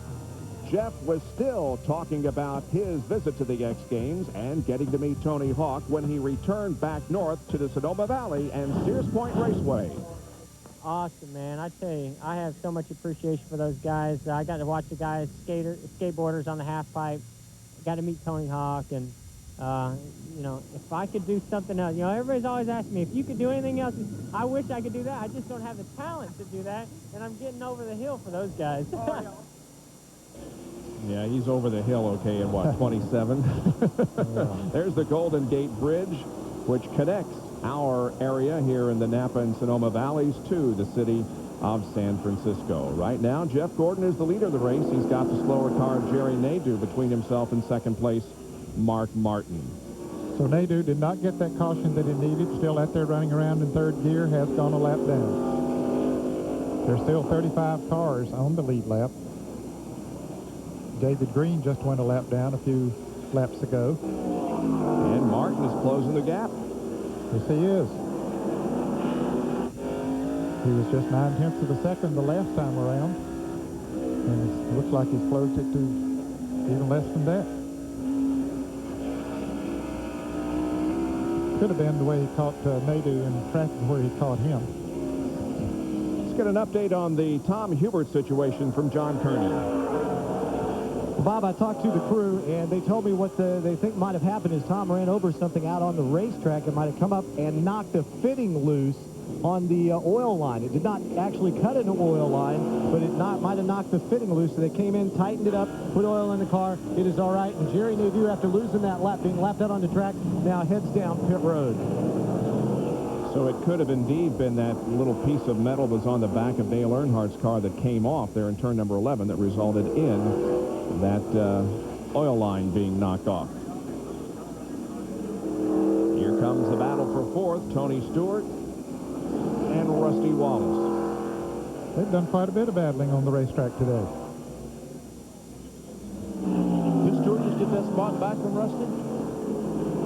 I was thinking Rusty was in front of Tony Stewart.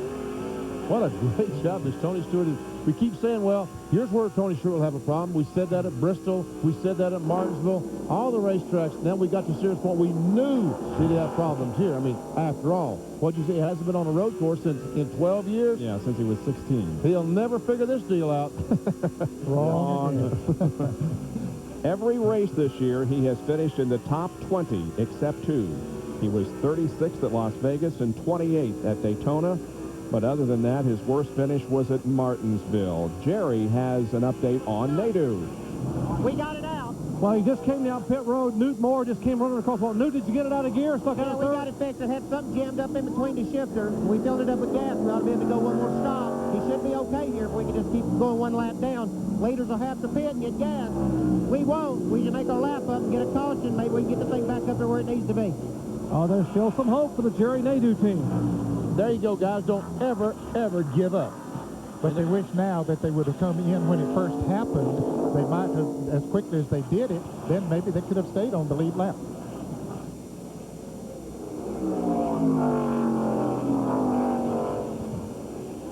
Back in 16th and 17th position, a couple of the top point contenders in the series this year. Dale Jarrett and Bobby Labonte are running together. Jarrett has 16th and Labonte 17th. Now, Labonte started up in 14th spot, but we saw him spin when he had that contact with Jimmy Spencer down in turn 11, so he fell back several positions. DJ started back in, we're in the head about 29th, so He's gained himself 13 spots. Oh, and he gets off the course, and Bobby Labonte goes by, and DJ pulls back on. That could have been very, very costly. It was bad enough as it was, but he only lost one position and some distance out on the racetrack. Terry Labonte running right behind him. Terry is running in 18th position.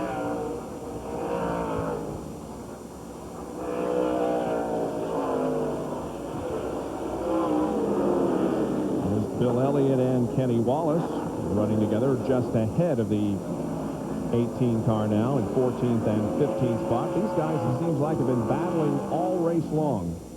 They have had a good battle out there, and Bobby Labonte has been gaining on them, and now you can see he's getting very close to them.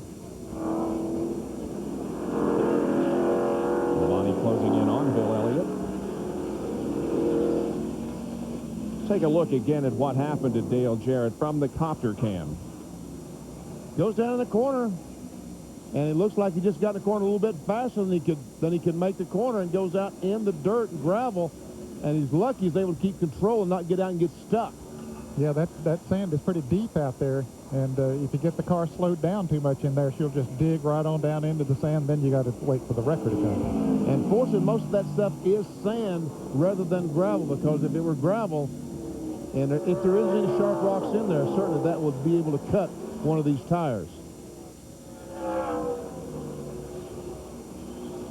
Labonte is now caught right up to both of these guys, both Elliott and Kenny Wallace. Another Lowe's field summary for you. Again, Elliott tries to get the position from Kenny Wallace, and he may do it this time as Wallace relinquishes it. Yeah, Elliott went way down at the bottom of that turn, and Bobby Labonte is going to go by as well.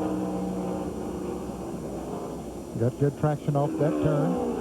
Has good horsepower under the hood and was able to put it to use.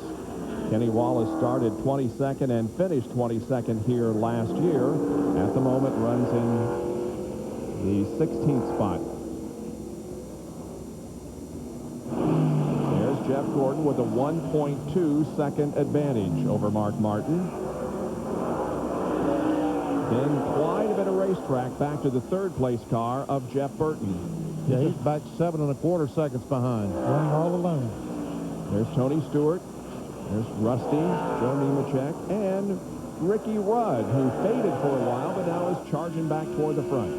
Started in 15th position, and we can see trying to get by Rusty Wallace. He's out on the inside. Looks like he'll take that 6th spot away, I'm sorry, because Nemechek has been able to get by Rusty Wallace as well. Rusty, same thing happened before. He runs about 15, 20 laps and starts fading. Yeah, after he gets the tires heated up, his chassis just doesn't seem to work as well as it does when the tires are cooler and newer.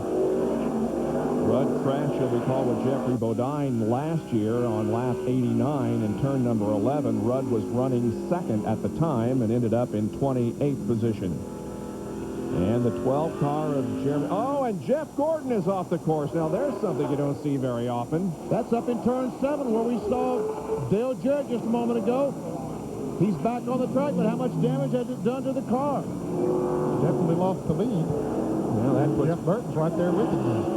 So we know he lost at least 7 seconds because Jeff Burton was 7 seconds behind him just a moment ago when we talked about it. So for the second time this afternoon, Mark Martin has the lead of this race, and now Burton will go to the inside at the end of this straightaway heading toward turn number 11 and take seconds from Jeff. Gordon has to take it easy here for a lap just to see if there was a lot of damage done to the car. Didn't cut a tire. He wants to get into these corners pretty easy and get a feel of the car once again, get his rhythm going again if everything is okay. Jeff is the hometown hero. He was born just a few miles up the road from Sears Point in Vallejo, California, moving to Indiana early on and growing up there. He calls Pittsboro, Indiana his home, but really, he was born in Vallejo, California. See a little damage to the front bumper of his car. Very slight, though. Now, here's where he had this problem the last time. As you see Jimmy Spencer in the pits changing right side tires. Jerry is right there. Guys, a vibration for Jimmy Spencer to decide to come in and go ahead and change tires rather than taking a chance on having a tire going down. He has some damage in the left front nose. That's where that contact came down in turn 11 laps ago with Bobby Labonte. 4 tires, and Spencer is down and away. At his best finish of the 1999 NASCAR Winston Cup season last weekend at Pocono, coming home in 14th. Here's what happened to Jeff Gordon. Yeah, comes in, looks like he makes a normal entrance into the turn, but I guess it maybe was a little bit hotter than it looked. And just like DJ a while ago. As a matter of fact, Mark Martin behind him smoked the right front tire. He was in hard enough, he smoked the right front tire. But look at him go through that plowed field back there. Yeah. But he knows that he can't stand to get stuck. So that's why he was going there so rapidly. Jerry Punch. Ordinarily, a driver would try to explain to his crew chief what happened, but Jeff Gordon has laryngitis and can't talk. All he can do is squeak on the radio. All he said was, Ray, I'm off. I'm off. Ray said, don't worry about it. Relax. We got plenty of laps, plenty of time. We'll catch him. Get back online. A long afternoon yet to come. Our coverage continues from Sears Point Raceway after this. Stay with us. At Gene Lotta Ford Buick, we do whatever it takes to let you know. Completely satisfied customers are our guarantee. You see, we guarantee it. That's why our new project, construction project, we guarantee our Buick. There you go, worked out. Completely satisfied customers are our trademark. We guarantee it. That's good. Pflugerville Tire and Auto can do a whole lot more than sell you a great set of tires for your car. And if you don't bring it to a shop with certified mechanics and over 60 years combined experience like us, well, it could change everything. Because we're an authorized Napa Car Care Center and an American Car Care Center with coast-to-coast warranty protection. So when you bring your car, truck, or van to us, it changes everything. Not to mention the tires you'll drive away on. Hey, nice tires. Pflugerville Tire and Auto, just like the name said. Take its toll. For Kenny Mayne, I'm Dan Patrick. Good night. Once we finish a show, we do it all over again for the overseas markets. Buenas noches, amigos. Me llamo Kenny Mayne. Same highlights, same anchors, different dialects. Dos Vidania. Menus Boot, Boris Patrick. Boot, Kenny Mainski. To touch people all over the world, that's special.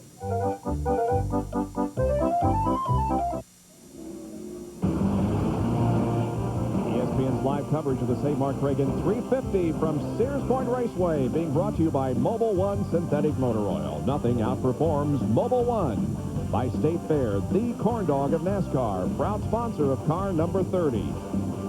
And by the Wide Track Grand Prix by Pontiac. Wider is better. When you come to the San Francisco area, there's all kinds of things to do. You can go surfing, you can take a hot air balloon ride over this beautiful valley, or you can just go biking and relaxing. This is a beautiful area of the country, and we're always glad to come here to Sears Point. And you can keep track of whatever is going on in NASCAR on their official website, www.nascar.com, NASCAR Online. All right, 54 laps completed. We are less than 2 away from the halfway point. 56 laps will be the halfway marker, and Mark Martin continues to hang on to the lead after Jeff Gordon got off course. Mark is about 7 3/4 seconds ahead of Jeff Burton, and Ricky Rudd takes another position. He's up to 5th now, passing Joe Nemechek. Nemechek tried to come back because Rudd got in the corner just a little bit too hard. But you can see was not successful as we look at the back bumper of Ricky Rudd's car.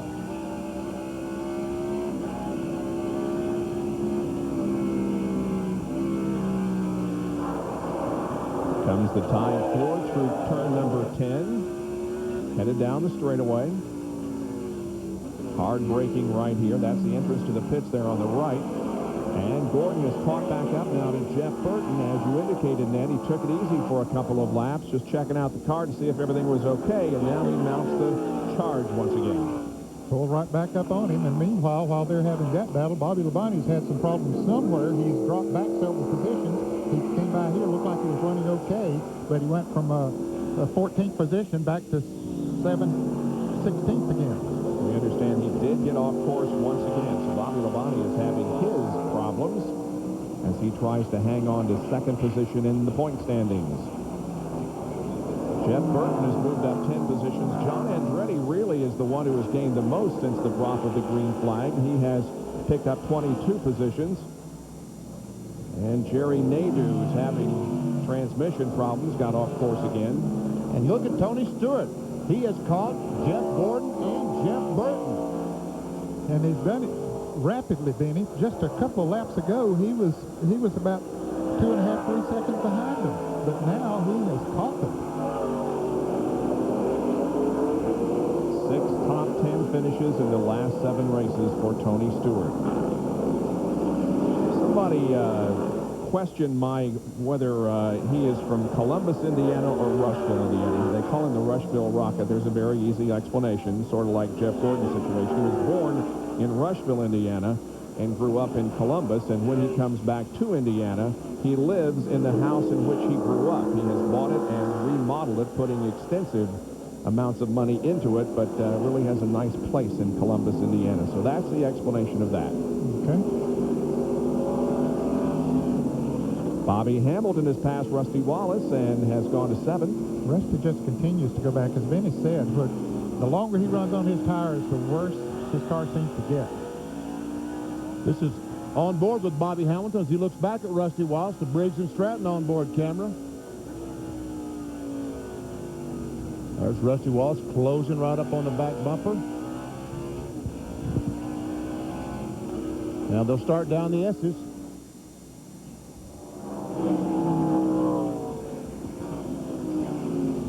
And Wally Dallenbach off course. He just came back out onto the racetrack and takes an off-course excursion in the Bud Chevy. Michael Waltrip putting heat on the 3-car of Dale Earnhardt for the 21st position. Remember, Earnhardt got tapped and spun up in turn 7, and the whole field went by. Well, Earnhardt's worked his way back up to 22nd, so he's passed about 10, 12 cars since we saw that incident. Elliott Sadler moving to the inside of Chad Little.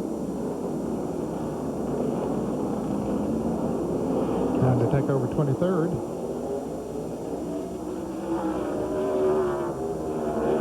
Terry Labonte makes a pit stop. Terry was running in the 17th position. Down to John Kernan. It's a 4-tire change for Terry Labonte plus a major chassis adjustment in the left rear of the car. The pit stop was routine. He's off and away. They remind him 3,400 RPM so he doesn't break the speed limit leaving. Once again, 4 tires, major chassis change with wedge on the left rear. And an overall caution has come out on the racetrack. And let's see if Terry Labonte, he did not get back to the start-finish line before Mark Martin came across it. That could have been a major situation for Terry Labonte. It's a debris caution. You see it on the racetrack. But Terry Labonte could have been the leader of this race right after this because everybody else will come into the pits. And the debris, it appears, is in turn number 11. That's going to bring our second overall caution onto the racetrack with Mark Martin leading.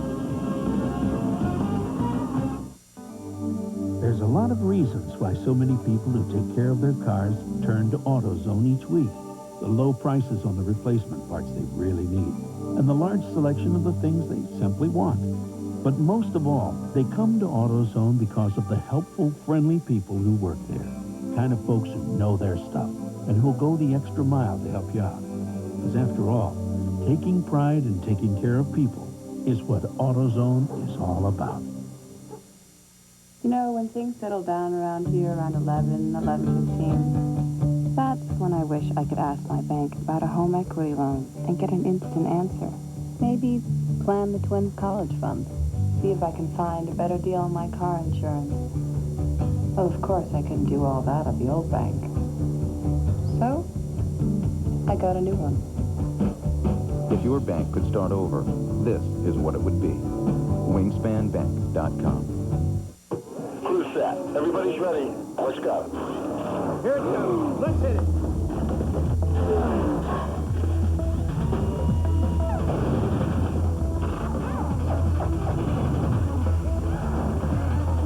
Rock your way to the finish. You're good.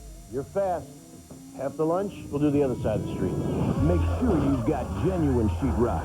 USG Sheetrock brand products. Official marketing partner of the NASCAR Craftsman Truck Series. Hey! He's in the garage. Hey! If you're going to have a garage, have a garage. And if you're going to use an oil, use an oil. Pennzoil with pure base. Specially formulated for stop-and-go driving. Like what I've done with the place? Hey, what does this do? Well, that opens up the roof so I can airlift anything in or out of the garage. Stop. Go. Pennzoil. Sleek, sophisticated, stylish, and yet with an exhilarating V6. Chevy Monte Carlo lets you express that hidden part of your personality, just dying to get out. Mr. Greenberg. How are you? Tommy? Monte Carlo. The side you show the world is up to you. Get low APR financing or $2,000 cash back on a new 99 Monte Carlo. Back at Sears Point, we have a overall caution and pit stops being made. Kyle Petty is pushing Michael Waltrip to the pits because Michael is out of gas. John Kernan. Dale Jarrett, your point leader is in. Left side tires going on. They've already changed right. They've made a track bar adjustment trying to improve forward fight. He's got the gearing punch. Mark Martin, 4-tire change, air pressure, wedge adjustment. The 24 car just now leaving pit road. No adjustment for Jeff Gordon, but he is exhausted. They may start looking for someone to get in the 24 car. We'll update that in a moment. Tony Stewart is down and away. The big concern here on pit road was Jeff Gordon, who's at laryngitis, said, I need ice, I need water, and I might need help. Let's go to Bill Weber. Well, another outstanding pit stop for Jeff Burton's crew. What they did is they added a round of wedge to try and help the car because it was loose on the right-hand turns. They also made an air pressure adjustment to try and give him more forward fight.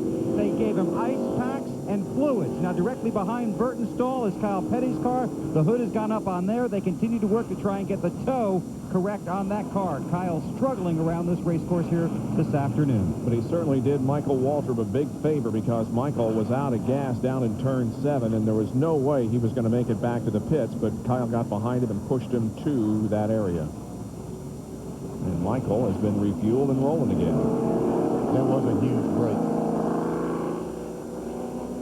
While we have a moment, we'll tell you again about the big activity down in San Francisco. Now, there's the area of Piers 30 and 32 where all the activity is occurring this afternoon. Now, our coverage begins at 9 o'clock tonight, and we will have bike stunt street, skateboard vert, and women's speed climbing, plus Chris Fowler will be hosting a special recap of X Games' greatest moments, some wacky moments, and a history of San Francisco as it relates to the X Games. That begins at 9 o'clock tonight on The Deuce. For more, log on to ESPN.com, part of the Go Network, go.com. There's the beautiful city by the bay, San Francisco, and the Golden Gate Bridge to the north.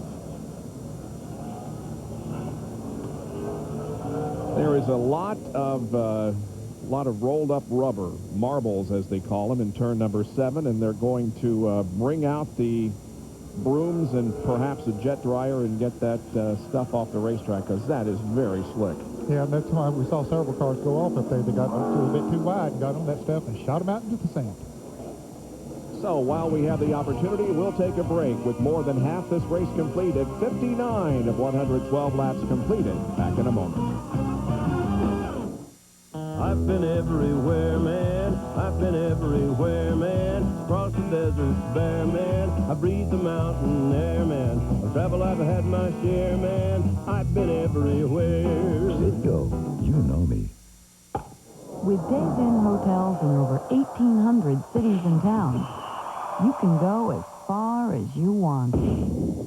We'll always be right down the lane. Days Inn. There you go. We're talking rugged, we're talking fun. You ride the best and the job gets done. Polaris ATVs are made in the USA. We're talking tough. 56. Buy a new Polaris ATV now with payments as low as $56 a month. to your Polaris dealer for details.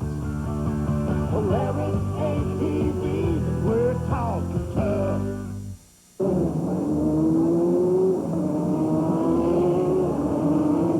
The Hardee's All-Star Racing Team Collectors Cup, featuring all 7 members of the Hardee's Racing Team. Martin's coming in for an unscheduled pit stop. It holds 44 ounces of your favorite beverage, even if you can't. Get your Collector's Cup now at Hardee's, a proud sponsor of the Roush Racing family.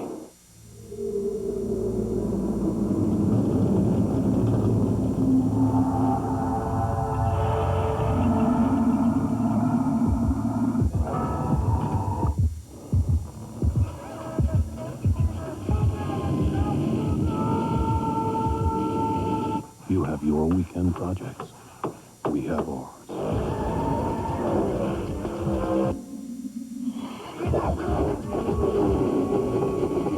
ESPN The Magazine presents Ivan Rodriguez and Dan Patrick. You ever get tired of squatting? In September, yes. Call now for ESPN The Magazine and get this windbreaker free.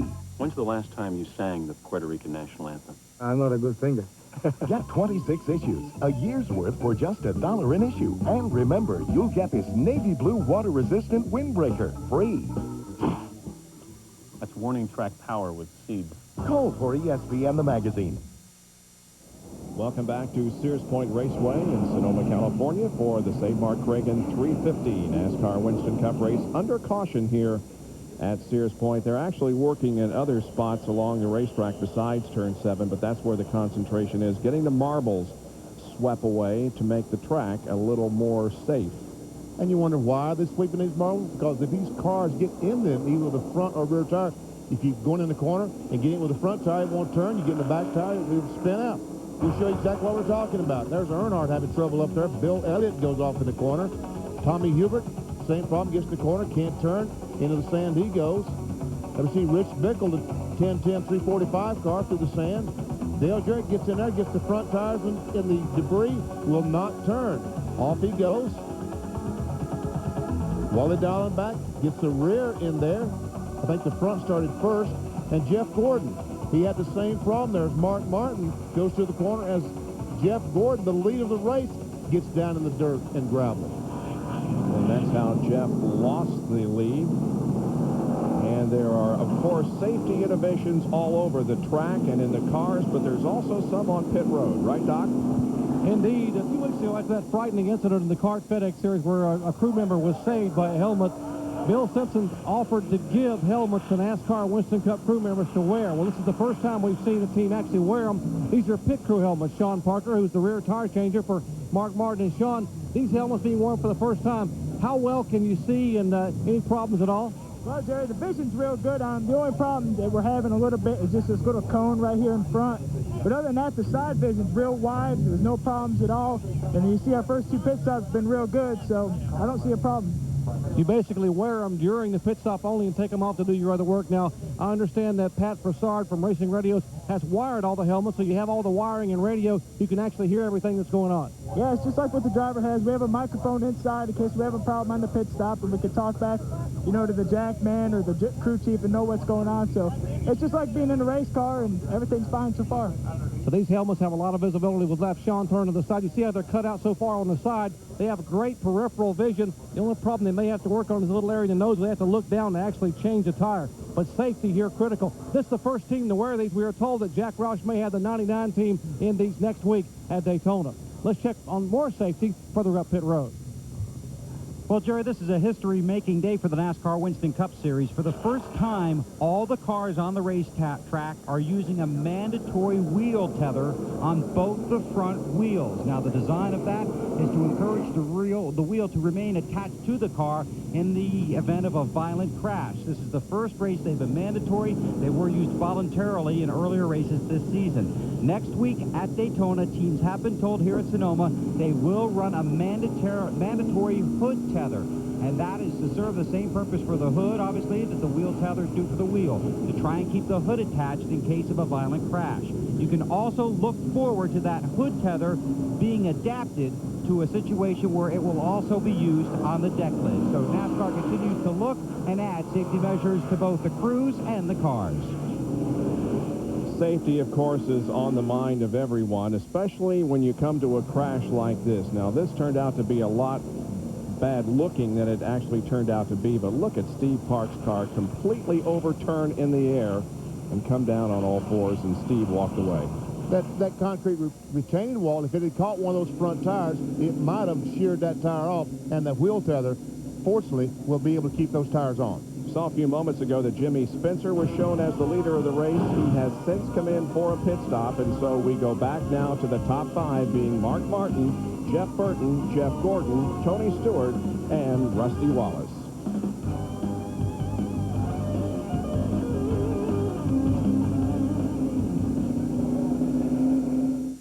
Hey, man, she's here. She's out. That's something. There they are. Which one? You like this one? Easy then. How about this little guy? Yeah. Good choice.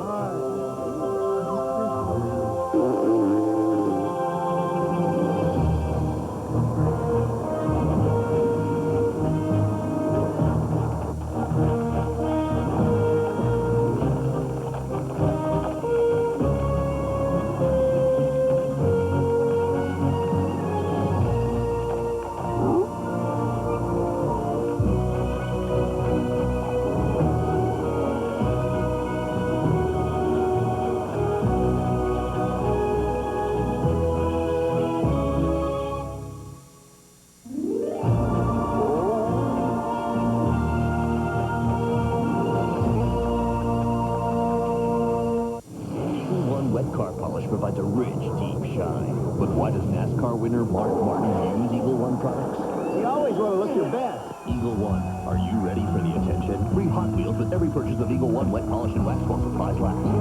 Well, I live out here on a little old farm. I got a pickup, 2 tractors, a mower, and a little old boat. Never start battery in every one of them. One in that old pickup's been in there over 4 years. Starts right up every morning. EverStart. All the cold cranking power you'll ever need. No matter if it's 100 degrees or 0 outside. Starts every time. EverStart. The name says it all. Everything I got come from Walmart, except my wife and the milk cow. And if they had a place, I'd put a battery on them. Sleek, sophisticated, stylish, and yet with an exhilarating V6. Chevy Monte Carlo lets you express that hidden part of your personality, just dying to get out. Mr. Freeman. How are you? Tommy? Monte Carlo. The side you show the world is up to you. Get low APR financing or $2,000 cash back on a new 99 Monte Carlo. Eagle One wet car polish provides a rich, deep shine. But why does NASCAR winner Mark Martin use Eagle One products? You always want to look your best. Eagle One, are you ready for the attention? Free Hot Wheels with every purchase of Eagle One wet polish and wax while supplies last. They've just taken the green flag to restart our Save Mark Kragen 350 here at Sears Point. Mark Martin out ahead of Jeff Burton and Jeff Gordon. Now, Terry Labonte was up ahead of Mark Martin and others when the green flag dropped, but quickly he was passed, and so Terry Labonte has gone a lap down. Stacked up pretty good there back of Jeff Gordon. That's Tony Stewart, Rusty Wallace, Joe Nemechek,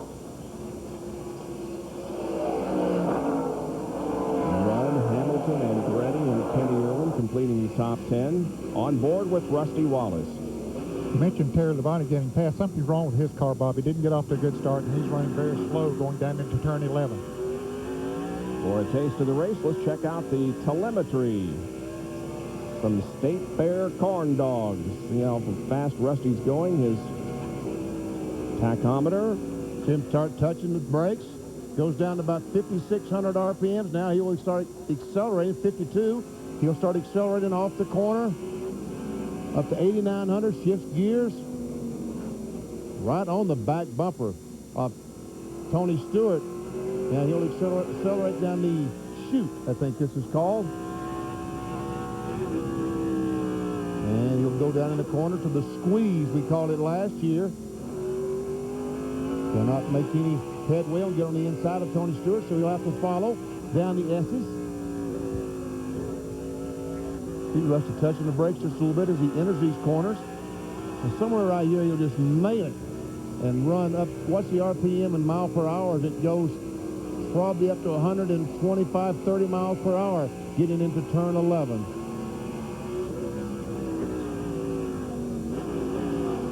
He'll be the slowest part of the racetrack, so he gets down to 38 miles an hour. Wow. I had no idea those cars would be that slow in this corner.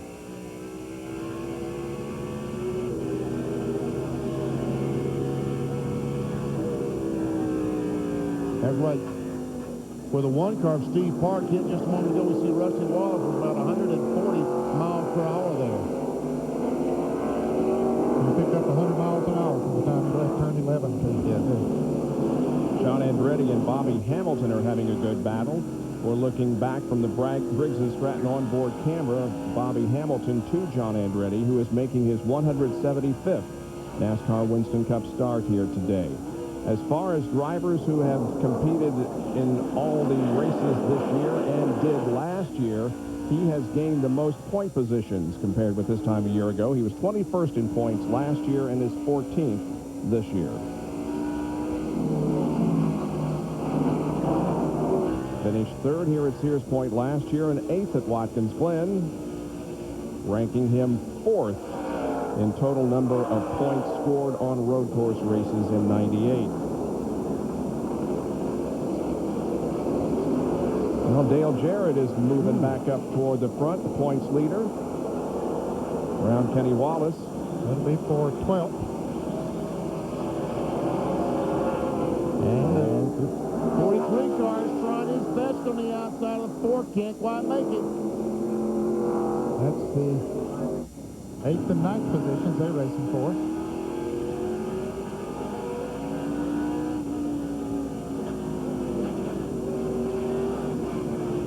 So John Andretti still trying to take that spot away from Bobby Hamilton. But remains about a car length and a half behind. There up front are the front runners. It's Mark Martin, Jeff Burton, Gordon, Tony Stewart, and Rusty Wallace in the top 5. 66 of 112 laps completed. When we come back, we'll have an update on Gordon. My father's favorite joke about our expansion project is that he's going to build it and I'm going to pay for it. While this is said in jest, there is truth behind it. My future depends on my dealings with you, our friends, customers, and neighbors. You are valuable to us, and we respect your needs and desires. That's why this new construction project includes 30 service bays, 2 of which are specially designed for quick service, lube, oil, filter, and 16-point checkup to be done at any time with no appointment necessary. What's the deal at Adams County Motors? No pressure, no gimmicks, and the lowest price in town. That's the deal, and that's why people keep coming back to their hometown dealer, Adams County Motors. We're not a mega dealership with a huge overhead, so we can be flexible enough to work with your budget, and that means you'll get the best possible value on a full line of Ford, Lincoln, Mercury, and Ford trucks. We've been doing it this way for more than 50 years, and we're not about to change now. Stop by Adams County Motors on Biglerville Road, 1 mile north of the square in Gettysburg.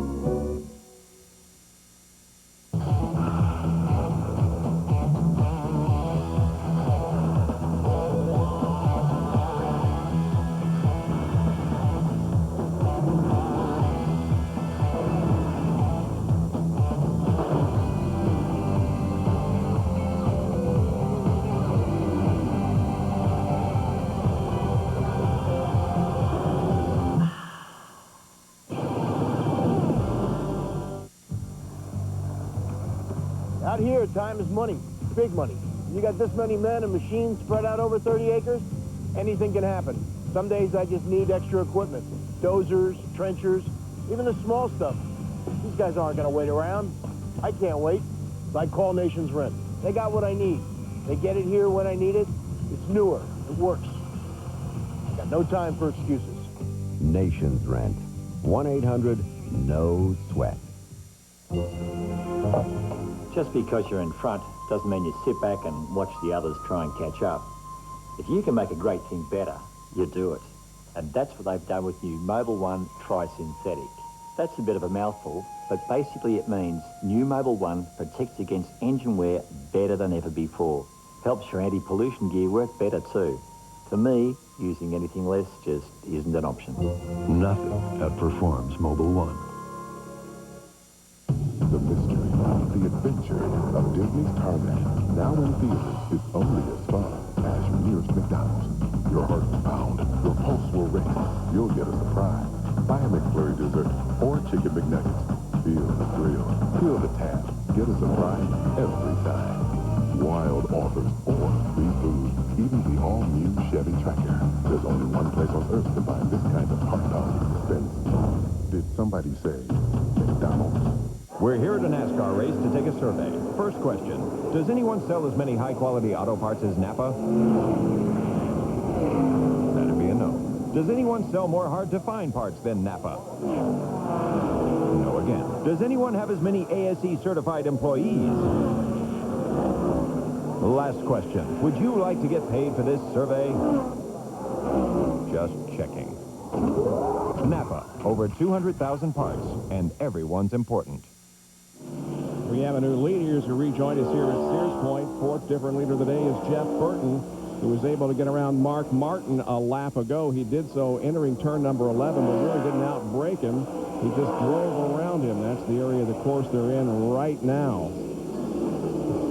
And we thought maybe Mark let him by so he could gain 5 bonus points as we watch Jeff Gordon now close in on Mark Martin, but that doesn't appear to be the case because Burton's pulling away. Pulling away, yes, he is. We thought we might be just late. Here's how it happened. Coming into turn 11, Mark slowed down. Jeff Burton went down the inside. Of course, the finish line's not too far from here, so we thought, well, maybe he's letting his teammate go by and get those 5 bonus points. But as you say, he's been pulling away since then. Jeff Burton will be 32 years old on Tuesday. Meanwhile, Jerry Punch has an update on the third-place runner, Jeff Gordon. Just prior to the last pit stop, we heard Jeff Gordon say that I need water, I need ice, I need some help in the car. Ray said, how's the car? He said, the car is fine, but I'm not. We told you Jeff Gordon had a sore throat and some laryngitis all day yesterday. Was having basically honey and lemon with tea, trying to get the throat better. He still can't talk. He told me prior to getting in the car, I don't feel that bad right now. I just feel a little bit weak and I can't talk. Well, suddenly the weakness became more and more severe, and now he's just trying to hang on. Ray asked him, do you want me to get someone to get in the car? And Jeff said no. Then Jeff's next question was, how many laps are left? That might be a clue. He's about to be worn out. Although he's giving some guys all they can handle that in turn 11. And he gives a bump to Mark Martin in turn number 11, but can't take the spot away from Mark, so Jeff remains in third.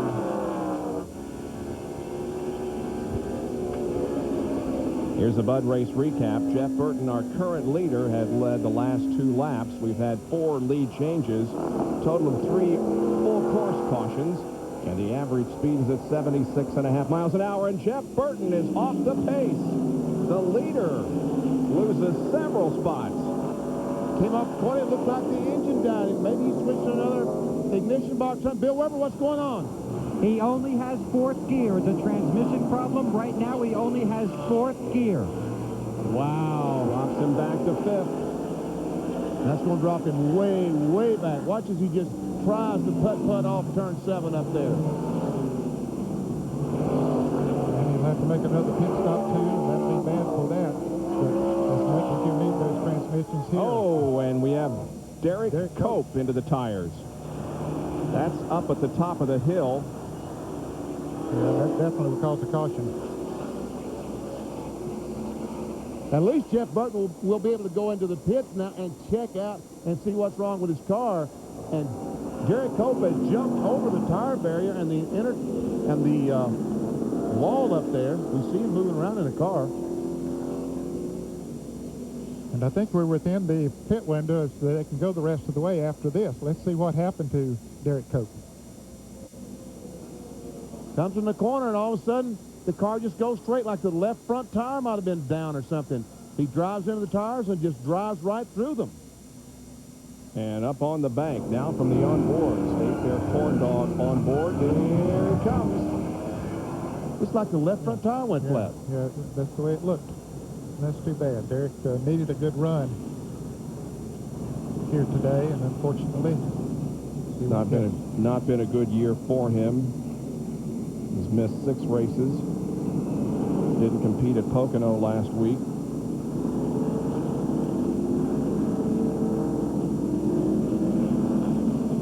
And there's the crowd looking down on Derek Cope. It's going to be a while before they get this car off the racetrack. We'll return with the pit stops in just a moment.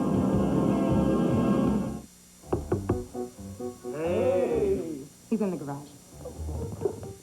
Hey! If you're going to have a garage, have a garage. And if you're going to use an oil, use an oil. Pennzoil with Pure Base, specially formulated for stop-and-go driving. Like what I've done with the place? Hey, what does this do? Well, that opens up the roof so I can airlift anything in or out of the garage. Stop. Go. Pennzoil. Hi, I'm Jeff Burton with an exciting message for NASCAR fans. Buy any Exide NASCAR Select product and get a Motorola pager free. It's a great way to enter the Exide NASCAR Select 99 sweepstakes. Every month you'll be paged with another chance to win cool prizes. You could even win $50,000 and be an honorary member of the Exide Racing Team pit crew for the first race of the next century. Look for details wherever Exide NASCAR Select is sold. Holy cow, man, I gotta find a phone. Alicia thinks she understands men better than I do. And Dianetta says she knows what men want.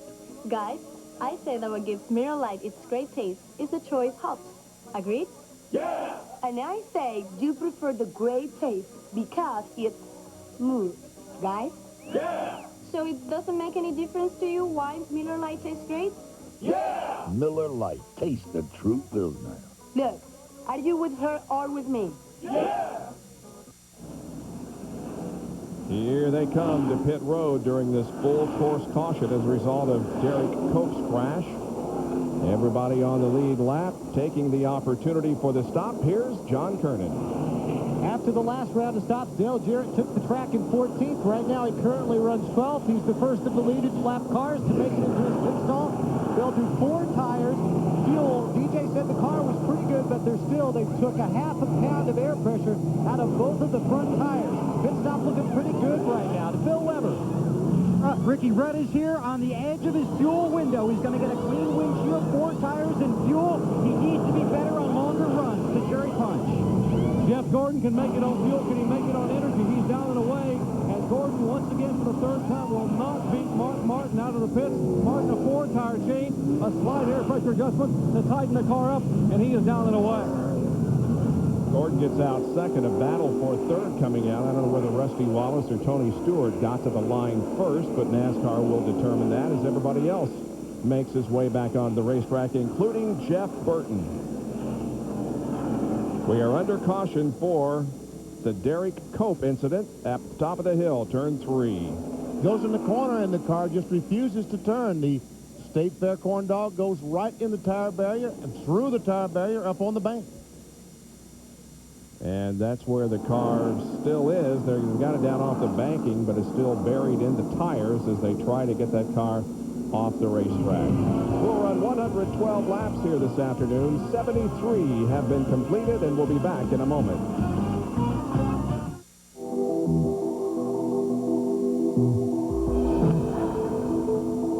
There are hundreds of lawnmowers to choose from, with a broad range of quality features designed to meet your needs.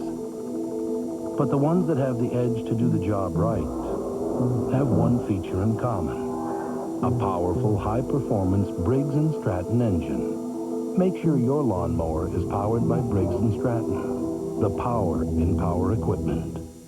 Is it your dream to make it to the big leagues with all the long ball hitters? It's easier than it looks. Just enter the ESPN Long Ball Sweepstakes, presented by Century 21, and you could score a trip for 2 to the 2000 All-Star Week. Tune into this year's All-Star Week and watch the Century 21 Home Run Derby, July 12th at 8 on ESPN. Then call or log on with the player who hits the longest home run. ESPN's Long Ball Sweepstakes. Enter to win. Eagle One A to Z Wheel Cleaner removes stubborn brake dust easily. And Eagle One Wet Tire Shine applies a clear high gloss shine instantly. But why does NASCAR winner Mark Martin use premium Eagle One products exclusively? When you're in the spotlight, you always want to look your best. Eagle One A to Z Wheel Cleaner and Eagle One Wet Tire Shine for the perfect finish. Eagle One, are you ready for the attention?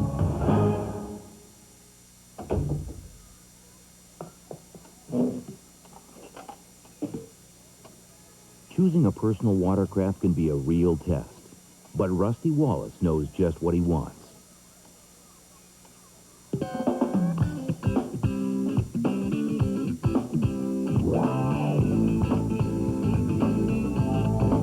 Polaris, when you know what you want. See your local dealer for big savings on select models.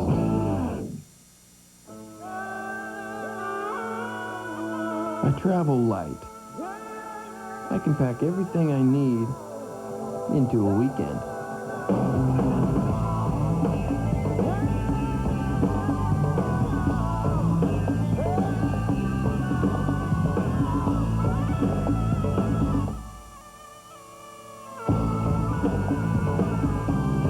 Ford Ranger, built Ford tough.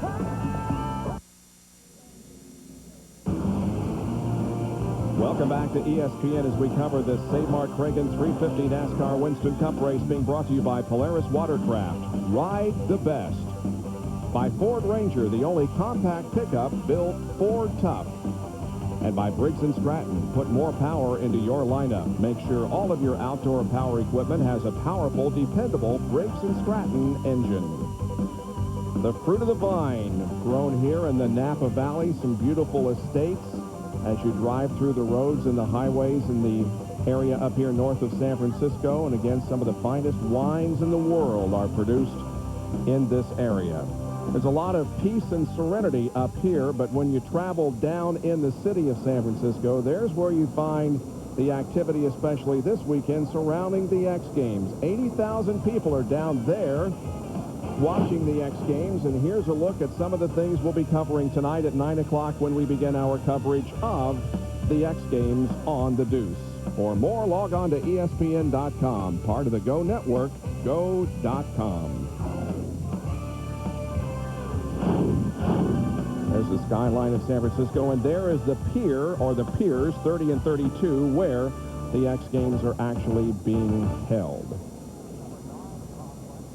Under caution here at Sears Point because of Derek Cope's crash. They're still working on getting the car off the racetrack up at the top of the hill, and so we'll be under caution for at least one more lap. Jimmy Spencer has the lead of the race. Again, he is off sequence in terms of pit stops, so he's the leader right now with Martin, Jeff Gordon, Tony Stewart, and Rusty Wallace, the top five.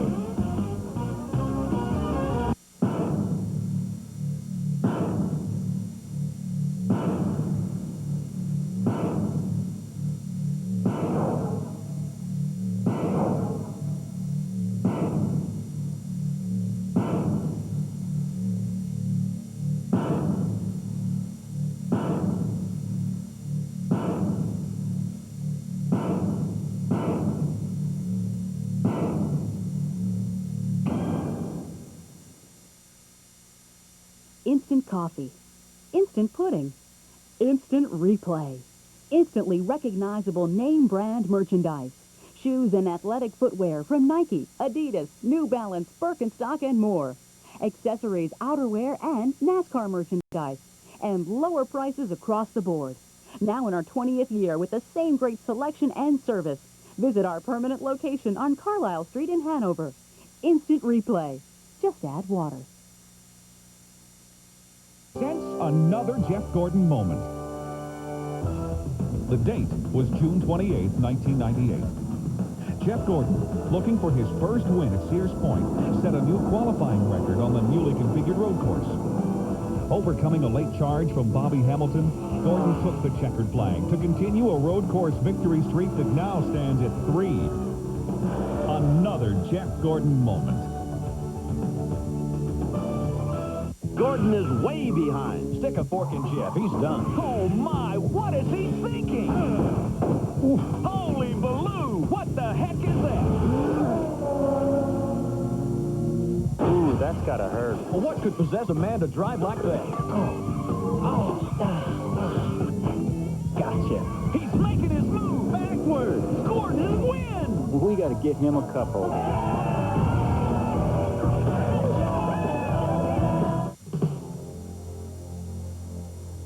While these two trucks appear to be exactly the same, there is, however, one measurable difference.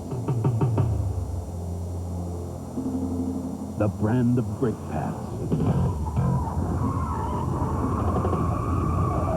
Performance friction carbon metallic. The power to stop the best. Ask for them at AutoZone.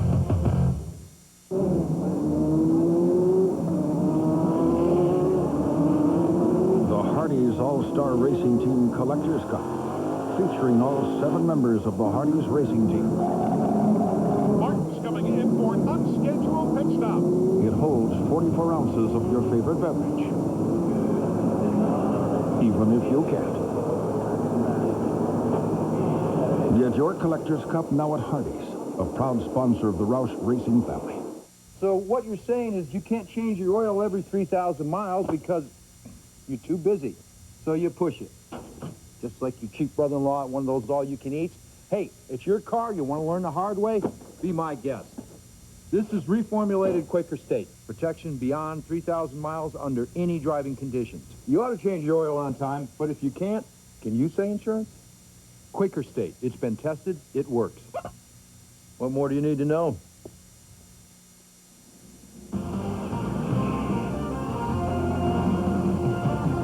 ESPN is live today at Sears Point Raceway, Sonoma, California. Overhead shot courtesy of the Pennzoil Copter Cam. There on the far right of your screen, you can see the field making its way up the hill through turns 2, 3, 4, 5, and 6. They're being led very slowly by the pace car. We are still under caution because of Derek Cope's crash, but Cope is back on the racetrack. They got him down off the tires, and he's back out there. Let's check out a Cope pit summary. Mark Martin lost a position. He's second to Jimmy Spencer. So did Jeff Gordon, Tony Stewart. Jeff Burton went from 5th to 23rd. Remember, he has a gear problem and will continue to have problems. Jeff Bodine, however, changed 2 tires and moved from 21st to 7th. They're changing 2 tires to give him good track position. And boy, they sure accomplished it on that particular set of pit stops. Nemechek remains the same, and Rudd gains several positions, or rather loses several positions. So does Hamilton, Andretti, and Kenny Irwin goes all the way back to 15th. And Mark Martin didn't actually lose that spot, but Jimmy Spencer decided to stay out.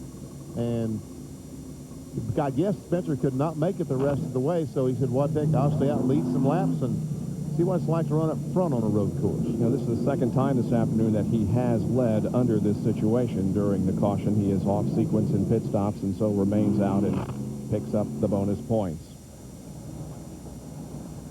He led 5 laps at Watkins Glen last year and is in the lead once again here at Sears Point. We thought they were going back green, but they are not. Instead, they have brought the track crew out to soak up some oil that's been put down on the racetrack. More from Bill Weber. And, Bob, that is a huge, huge advantage for several teams down here. Originally, we thought 40 to 42 laps on fuel. Some guys aren't sure they can make it. And when they just stopped under this caution and fueled up, a lot of guys know they are on the edge of the window, and a lot of guys figure they're going to be on the outside of that window looking in at the end of this race. A lot of teams really need 2 more caution flag laps to guarantee them reaching the finish. Of course, there is no guarantee in racing, is there? No guarantees, but I think where that oil came from was Brett Bodine. He had made a pit stop, and as he went up the hill, Benny, we saw a lot of smoke. There he is in the pits again, apparently with a transmission problem, John. Yes, Ned, exactly. A leak in the transmission fluid. In fact, you can see where he's sitting on pit road, the fluid leaking from the transmission. The team underneath it trying to get it fixed. The NASCAR officials checking it out, but they still have not gotten it fixed. There is oil almost, or transmission fluid, a considerable distance around the racetrack. NASCAR and the track crew out there cleaning it up right now. Figaro, Figaro, Figaro, Figaro, Figaro, Figaro, Figaro, Figaro here. Hey, Figaro, Figaro there. Hey, Figaro! Figaro here, Figaro there, Figaro up, Figaro down, Figaro. Vigoro lawn fertilizer gives you more predictable, continuous feeding, whether it's hot, cold, wet, or dry. Vigoro. People everywhere are singing its praises. Figaro! Only at the Home Depot. For Dan and Lisa, it just clicked. So they loaded up their Ford Expedition and got back to doing what they loved, answering the call of the wild. I lost them. And they unleashed a beast of their own. That big 5.4-liter Triton V8.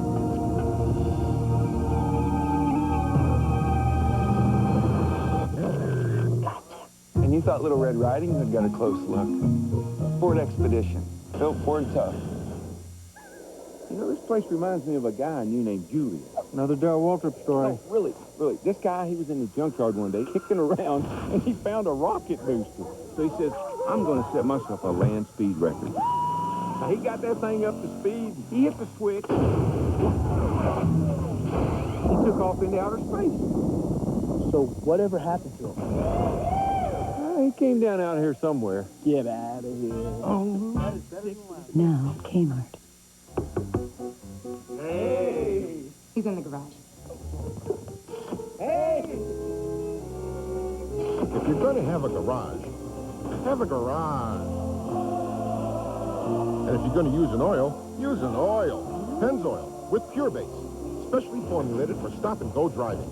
Like what I've done with the place? Hey, what does this do? Well, that opens up the roof so I can airlift anything in or out of it. Stop. Go. Pennzoil. Welcome to the NASCAR Busch Series. It's a combination of raw speed and nose to nose, bumper to bumper, door to door competition. It takes a great driver to win here. Always has, always will. The NASCAR Busch Series. This is NASCAR. They're coming to the green flag to resume the NASCAR Save Mart Kragen 350. The green flag going to be coming out here at the beginning of lap number 79. Go to the right. At the moment, Jimmy Spencer leading, but he gets loose at the line. Now there's a battle between Jeff Gordon and Mark Martin for second position as they go up the hill. Who's going to win this little battle? It may go to Jeff Gordon because he has the inside line on that right-hander. And it looks like it will, and here goes Jeff Gordon by the Tom Hubert car, closing on the back of Jimmy Spencer.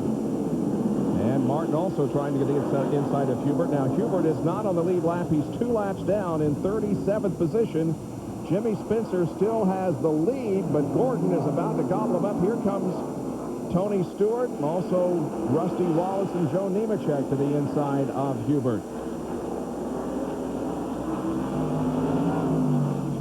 Tony Stewart in 4th position, and once again, he's showing that he has taken to this series very well. Now let's see if Jeff Gordon can outbreak Jimmy Spencer down in turn 11. Take that lead away. He's going to try. Spencer's trying to block. And Tony Stewart trying to get a good line so he can go. Now turn on the inside, Tony. No, that didn't work too good. Let's cross that one off the book. Here we go for the lead. Yeah, here goes Gordon. Yeah, he got that traction off the corner. His tires are much fresher. And he's been getting good traction off of that corner all day long. It worked for him good. And Jeff Gordon retakes the lead on lap number 80. Here comes Mark Martin down to the inside of Spencer. Wow, this is going to be a gutsy move up the hill. And he takes second spot, does Mark. Great move by Mark Martin. Wow. Jimmy Spencer had his best start of 1999 today here at Sears Point. Started 5th. His best finish of the year was last weekend at Pocono. 14th, and there's contact between Stewart and Spencer. Stewart passes them and also fends off a challenge from Rusty Wallace. You better get on out of there, too. More from Jerry on Jimmy Spencer. Guys, not pitting was the only opportunity Jimmy Spencer and the team had to try to stay out and get track position and hope for a caution flag. They're going to have to pit in about 10 or 12 laps. They came in last on lap 61. They couldn't make it. It looks like their strategy might not have worked as he's now backsliding. His tires are just worn out.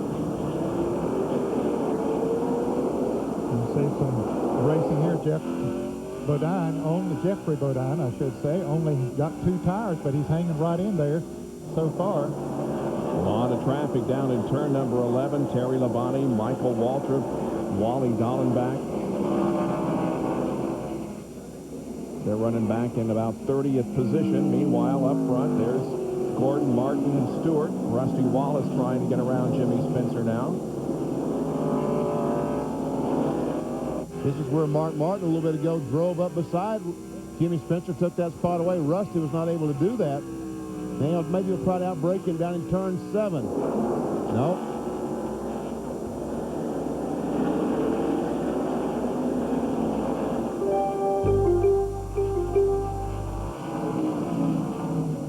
Dale Jarrett moved up into the top 10 once again. He's in 8th position, trying to protect his points lead. He just got passed by Ricky Rudd, moved him back to 9th. Ricky Rudd looks back at Dale Jarrett on board the Tide ride. And you see Rusty Wallace on the inside of Spencer and Nemechek closely behind, so Spencer will lose 2 spots up in turn 11. Joe Nemechek has had a very good, consistent run here today. He's run in the top 10 just about all afternoon long in the Bell South Chevy. Well, I said he lost a spot, but Spencer fights back and stays in front of Nemechek. Well, again, we know that Spencer is going to have to pit here before long, but he is certainly giving everybody a good battle here, despite the fact that he's got quite a bit of damage up there in the left front of the car. That came way back in the race when he and Bobby Labonte got together. Oh, and Nemechek run over the curb, had to get off the throttle, which allowed Jeffrey Bodine to come up and challenge Nemechek. And we see Ricky Rudd on the inside of Jeffrey Bodine, tries to take the spot away as DJ watches. And Rudd takes the spot. Yes, he does. He's driving very aggressively and knows how to do it here, yes.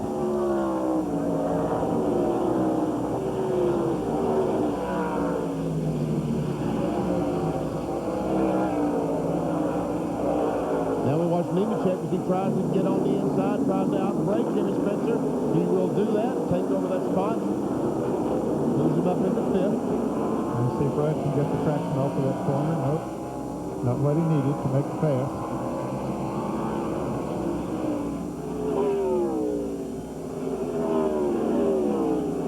There's Jeffrey Bodine and Dale Jarrett.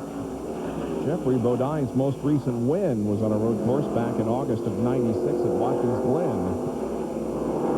Has 3 road course wins, including here in '92, at Riverside in '84, and the Glen in '96.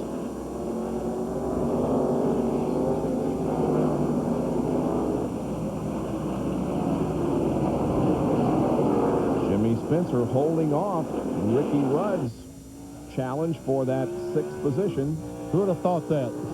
Even Jimmy Spencer said last week, no, we're going to Sears Point next week, I won't be very good. Here he is in 6th position, holding off one of the best, Ricky Rudd. Well, right now, because I think Rudd, when he goes down the corner, might be able to do something about that. There's Bobby Labonte. Been an up-and-down day for him. He's been off course at least twice that I can think of, maybe more, but is in 14th. Yeah, he's picking some cars off. He was 18th after the pit stop, so he's moving towards the front. Bobby Hamilton's in a lot of traffic. Ward Burton is right behind Bobby Labonte. He's running in 14th spot. There's Ward. Sterling Mullen, the Coors Chevrolet, the 40 car there, does not love road courses, but he's doing a pretty doggone good job. He's in 15th position. On board with Sterling, who won the pole at Pocono last weekend. Sterling did lead 14 laps here last year at Sears Point, has not led yet today, but is having a good run. Bobby Labonte is all over the 4-car Bobby Hamilton,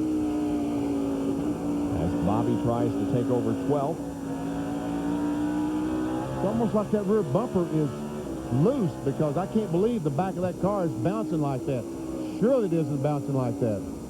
There was contact between Hamilton and Earnhardt earlier in the race that may have caused the bumper to come loose. Now Labonte looks inside of Hamilton. Hamilton tries to protect the position, but a nice move by Bobby. Well, he's going down in there as fast as he could and smoked that right front tire, but he got the spot.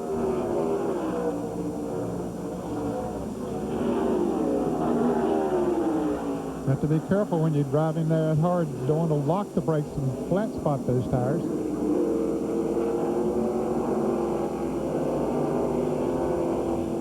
There's the leader, Jeff Gordon. His advantage over Mark Martin is about 1 1/3 seconds.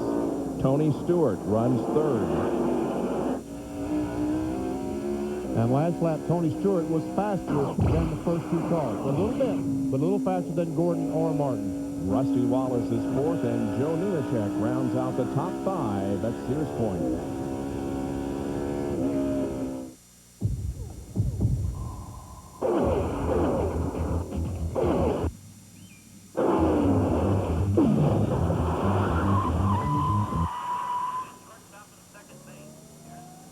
Hey, boys, I'm lost. I'm looking for Franklin Street exit. I'm going around for an hour. Come on.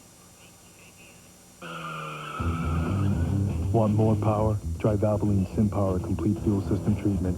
Cleans your entire fuel system with advanced synthetic technology. These are Cobalt tools, the finest mechanics tools you can buy in any store. They've got contoured handles for a better grip. And the K-drive that grabs fasteners on the sides, not the corners, which means more torque, less rounding, and less slipping. So Cobalt tools can stand up to anything. And from where I'm standing, that's a very good thing. Cobalt, setting the standard in mechanics tools. Made in the USA and guaranteed forever. At Lowe's Home Improvement Warehouse and online. This summer, if you can zoom it up, Sonic can put it in a cup. We've got hundreds of drink flavors you can mix and match. Plus, our 44-ounce Route 44 big drink. Enough choices to let your dreams run wild. Call it a bonanza, an extravaganza. It's how you save on tires. Now at Pep Boys, all 35,000-mile tires are 4 for only $99, and all 70,000-mile tires 4 for $169. Pep Boys, cars like us, people love us. I've been everywhere, man. Across the desert, bare, man. If the technology of SuperGuard motor oil can protect these high-performance engines, imagine how it'll perform in your new Ford Taurus SHO. Visit our website, Citgo.com, and you could win a 1999 Ford Taurus SHO or one of 500 other valuable prizes when you play the SuperGuard Online 500 Racing Challenge. Register to win at Citgo.com. I've been everywhere. Back at Sears Point, where Jeff Gordon is leading after 86 laps of 112 in the Save Mart Kragen 350 NASCAR Winston Cup race. Looks like Rusty Wallace trying to give Tony Stewart a bit of a battle. There's Mark Martin, of course, in second spot. Rusty Wallace, the past few laps, has been faster than the top 3. Tony Stewart now has fallen back a little bit. As I mentioned a few laps ago, he was faster than the front 2, but that last time, he was the slowest car of the top 6. At the beginning of the show, we talked about how the points could change as a result of this road course race here this afternoon. Well, as far as the points leader is concerned, that's Dale Jarrett. He's currently running in 7th position. Jeff Burton is having a bad race for the 2nd week in a row. He has transmission problems and has dropped all the way back to the final car on the lead lap in 31st position as we see some activity down in turn number 11 once again on board with Sterling Marlin. And Bobby Labonte was right in the mix of that. He got on the inside of Jimmy Spencer going into that turn. He's already passed John Andretti and is coming up on Jeffrey Bodine. Bobby Labonte is coming on. He's now moved up to 9th place. He's picked off about 9 cars since this restart. And of course, he is second in points headed into this race. 4th place, Mark Martin. He's running in 2nd spot. 5th place, Jeff Gordon is the leader of the race. There's some damage on Kenny Schrader's car. Bill Weber has an explanation. This isn't a tough one, Bob. Believe it or not, he ran into somebody. Is that right? That's it. Thank you very much, Bill. Well, I'm glad I could contribute news. But the big news for Schrader, or the bad news, I guess, is that obviously that's closed off some air to the engine, and it's really running hot. In fact, the temperature gauge is pegged. Jeremy Mayfield takes an off-course excursion, but Schrader's temperature gauge is pegged, so he's really hoping he can live to the end here. Back in 17th at the moment. In terms of the other point standings, 7th in points, Dale Earnhardt. He's running back in 20th spot. Ward Burton, 8th in points, is currently 13th. Jeremy Mayfield, 9th in points. We just documented him going off course momentarily. Back in 15th right now. And 10th place, Terry Labonte is in 32nd, a lap down. Yeah, he got caught a lap down on a green flag pit stop just as he was coming out of the pits. The caution came out. The leader went by just by a couple of feet, and it really was a devastating situation for Terry Labonte. In the battle for 8th position, Bobby Labonte chasing Jeffrey Bodine. Pretty equal on speed. Down the chute, headed for turn 7.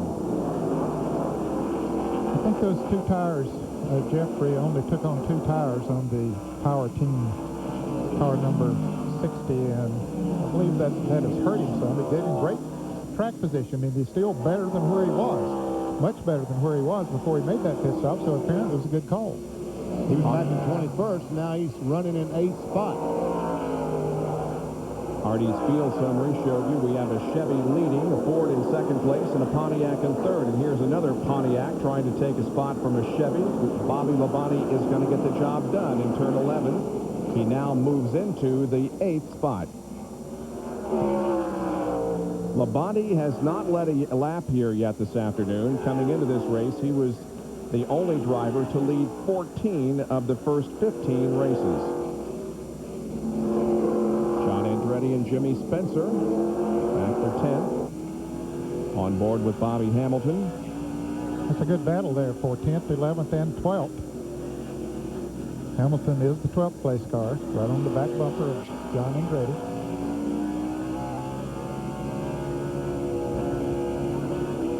Say hello to Richard Petty again. He's, little smoke out of the 43. I guess it just smoked the tires going into that turn. Of course, Richard the owner of that STP Pontiac number 43. If you haven't been with us during the weekend and you don't know, Richard Petty was in intensive care for about a day and a half. He is still in the hospital. He is expected to be released probably tomorrow. But Richard, we know you're watching. We're hoping that you get out of there very quickly and wishing you the best. Apparently a bout with some bleeding ulcers put him in there in the hospital, but the King fights back. Certainly wishing him the best, and our prayers are with him as his car is really in the thick of the battle here. Trying to get into the top 10. As we watch this battle, and we talked about Jeffrey Bodine just changing 2 tires, so now you understand why track position is so key on difficult racetracks like Sears Point, where it's so hard to pass. To see the 43 car, he gets a run on Spencer, and he might have him this time. Spencer fights back. You know, you think that's an unusual place to pass. We've talked about turn 7 and turn 11, outbraking them there. I've seen several cars pass at that particular point on the raceway, so they found something there that we didn't know about. Dale Jarrett made several passes there earlier. Ooh, Bobby Labonte moved right up on the back bumper of Spencer. Thought he was going to tap him there for a moment, but didn't. Looks like I saw something hanging off the left rear of Jimmy Spencer's car, like a piece of metal or... There it is. I don't know exactly what we're talking about, but it's... Yep, something has been torn loose in some of those bumps that he's gotten out there. Oh, and Hamilton gets off the track. We see him off the track. We see cars going by. Yeah, that cost him. Here comes Ken Schrader, Kenny Irwin. Kenny Wallace didn't quite get by, but it looks like Mike Skinner might in the 31 car on the inside. And there's Dale Earnhardt right there also. The advantage that Jeff Gordon has over Mark Martin is about 1.6 seconds. And Jeff has a 3.5 second lead over 3rd place, Tony Stewart. That's the way it is with 91 on 100 laps completed at Sears Point Raceway in the St. Mart Kragen 350. Stewart 3rd, followed by Rusty and Joe Nemechek. What's the deal at Adams County Motors? No pressure, no gimmicks, and the lowest price in town. That's the deal, and that's why people keep coming back to their hometown dealer, Adams County Motors. We're not a mega dealership with a huge overhead, so we can be flexible enough to work with your budget, and that means you'll get the best possible value on a full line of Ford, Lincoln Mercury, and Ford trucks. We've been doing it this way for more than 50 years, and we're not about to change now. Stop by Adams County Motors on Biglerville Road, 1 mile north of the square in Gettysburg. Going camping or taking a vacation? Why not go in style in an RV from Endless Summer RVs? Locally owned and operated, Endless Summer RVs has been serving the RV community for nearly 20 years. We have the finest selection of recreational vehicles from tent campers to motorhomes, with a complete line of parts for any RV and a service department that's second to none. Stop by Endless Summer RVs today and start traveling in style. 7633 Devil Bis Bridge Road, Frederick. Me, Direct. Yeah, so I'm on ESPN.com. I like to go on and check the scores of my sports fantasy teams. One of the things that's cool about that is I'm into fantasies and fulfilling dreams. I'm playing a lot of wiffle ball lately. One of the things that I've been using to kind of mix it up a little bit that they don't expect is I lay a couple of bunts down every once in a while. And it's kind of an underused strategy when you're playing home run derby. Jimmy Spencer, who was the leader, began to drop back, now has come in for his final pit stop, rejoins the action. We have heard in the last few laps that Jeffrey Bodine was having transmission problems, and now he's off course. Well, if he's like hung in fourth gear, that certainly would be a problem because you use the transmission to slow the car down. Watch him going down turn 7. If he doesn't have this transmission to help slow him down, the brakes, if he gets in too deep, the brakes just will not do enough. But Kenny Walsh on the inside of the Square D car, and Jeffrey was trying to give him room and got in that debris and through the dirt he goes. So that great pit strategy that they worked out to get him up to hit the top 10. Oh, another car up on the wall. There's Ken Schrader.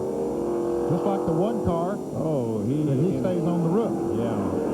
Steve Park landed on all fours, but Schrader is upside down in exactly the same area of the racetrack that Steve Park had his crash early on.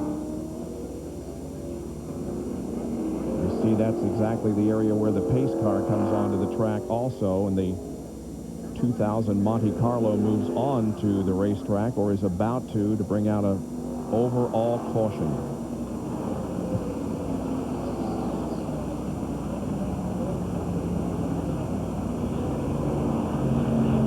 All we can do is hope.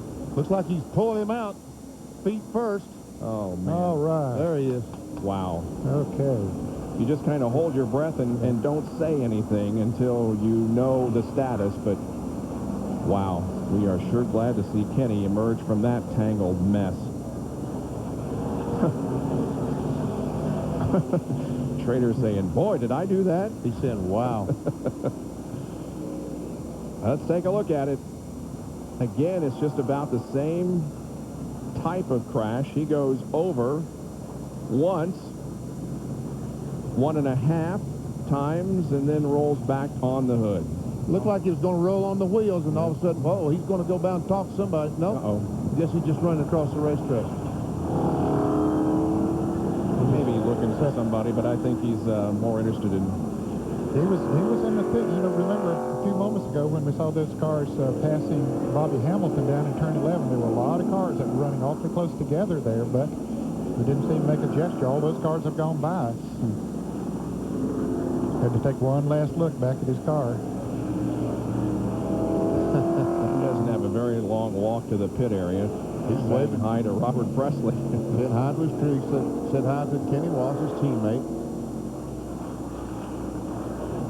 So Schrader is okay, but the car is on its roof up in the area of turn number 2, and we're under another full course caution in the St. Mart Kragen 350.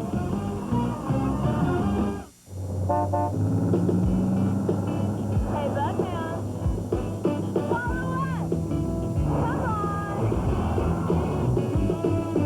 Like I'm going to fall for that old trick.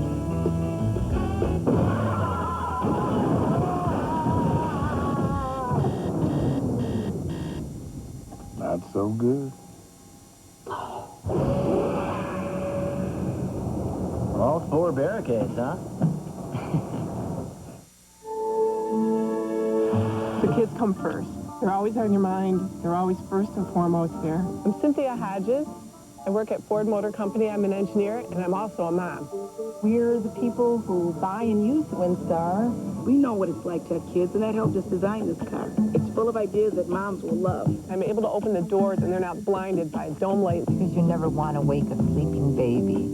It allows me to listen to the music I like, and my kids can listen to what they like in the back. My mom's favorite type of music is old stuff. This sensor is really smart. The beeps get faster as you're about to back into something. Beep, beep, beep, beep, beep, beep, beep, beep, beep. Parents always want the best for their children. The safety rating.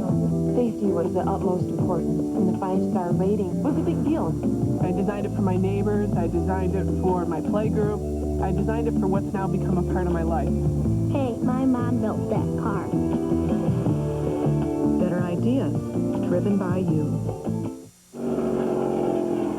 Back at Sears Point, Kenny Schrader there on the right of your screen has just about made it back to pit road as the team rescues, or the safety crew rescues his car. We are under a full course caution because of his incident. Here it is once again. Just like the one car, Steve Park backing in the corner over the guardrail. Kenny Schrader gets out. He's a little angry. He says, yeah, I'm fine. Here's Steve Park, the Pennzoil car, and watch that. Boom, back on his wheel. But both drivers were able to walk away from the incident. This will be Schrader's first DNF of 1999. Others that have not had DNFs are Mast and Labonte. Down to Jerry Punch. Kenny Schrader walking toward us. First of all, Kenny, are you okay? Yeah.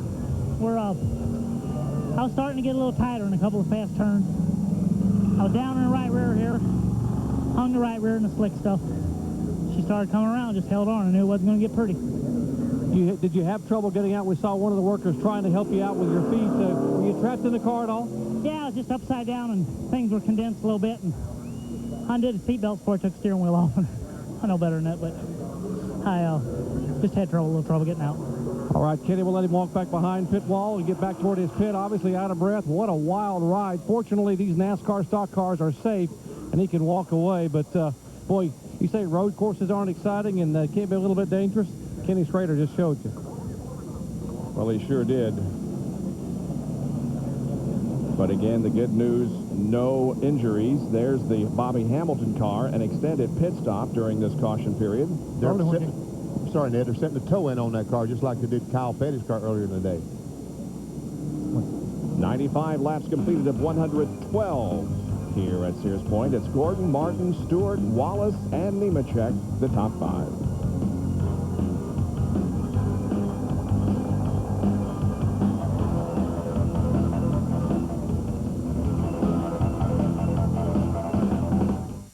Here's what happens inside high horsepower engines.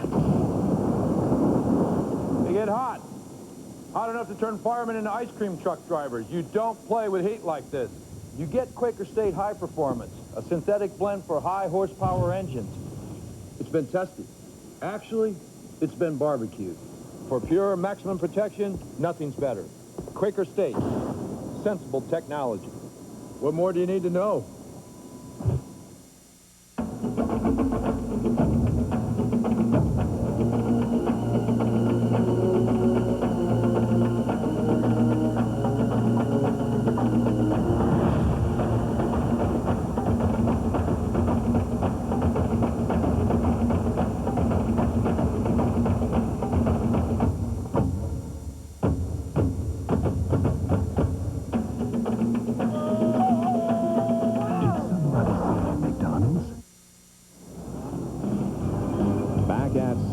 Raceway, Sonoma, California for the NASCAR Winston Cup. Save Mart, Kragen 350. Earlier today, you saw live coverage of other road racing. In Watkins Glen, the NASCAR Busch Series competed in the Lysol 200. There are the top 10 finishers, with Dale Earnhardt Jr. pulling out another victory over Ron Fellows, Mike McLaughlin, Jack Baldwin, and Jason Keller.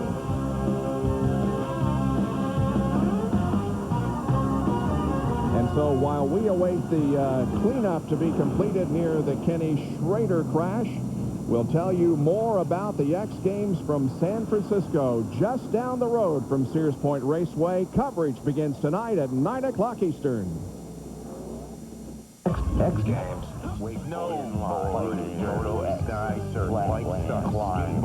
Pier 3032, San Francisco. X Games 99. On deck, on the dock, the royalty of Bike Street, Mira and Miron, and Skate Vert, Hawk and McDonald. Mike, Tony Hawk, Fabiola, Sean Murray Brown, Biker Sherlock. Premiering tonight on ESPN2 and July 3rd on ABC.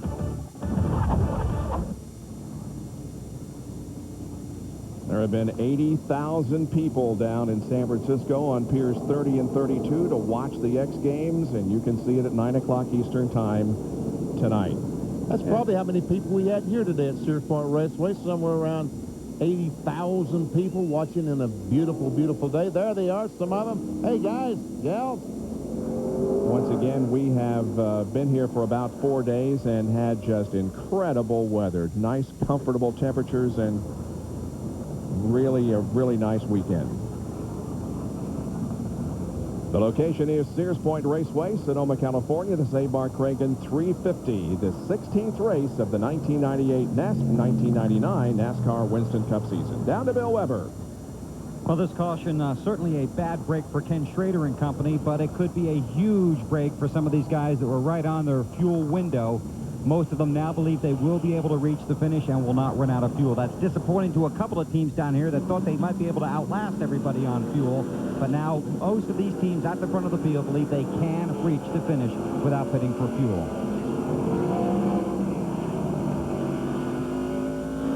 This caution has helped that situation, of course. We have been under caution for the last couple of laps. Schrader's car is in a safe position now. They did not tow it back to the pit area, but they did get it well off the racetrack. Down to John Kernan with a report on Dale Jarrett. An anxious moment for the points leaders crew here on pit road. DJ radioed the crew just moments ago and said, hey, talk to the 10 spotter, ask Ricky to take a look at my left rear tire and let me know if it's flat.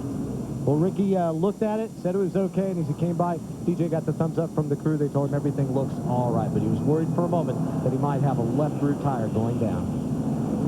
He is up there in 7th position.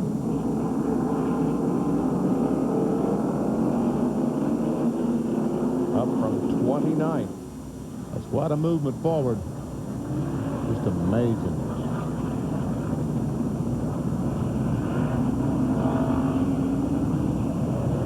Ricky Rudd has had a good day. He's in 6th position. This side of his car looks okay, but when you look at the left front, it's a little banged up. He certainly made contact with someone.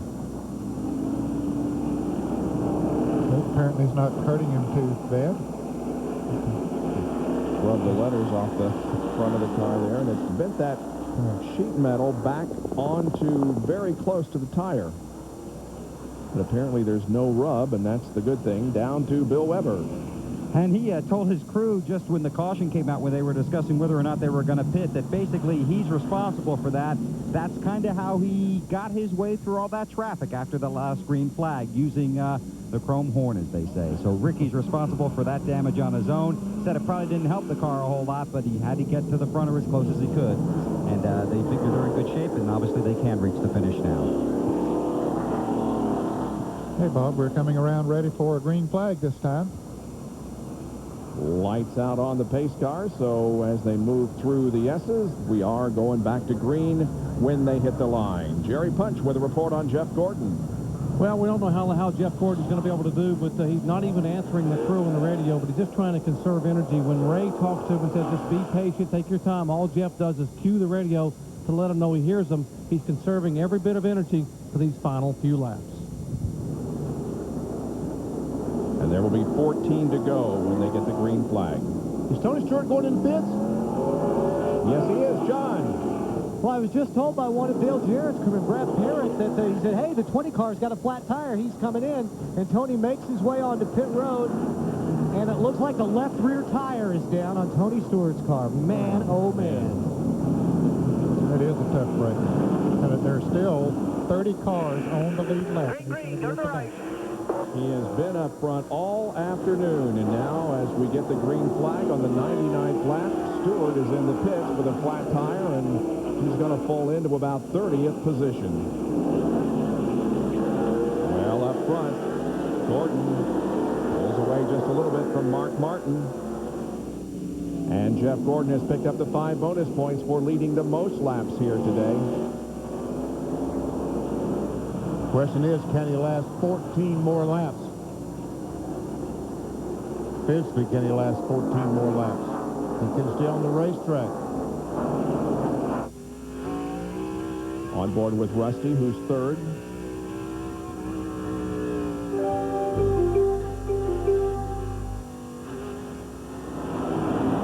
Now the Pennzoil copter cam.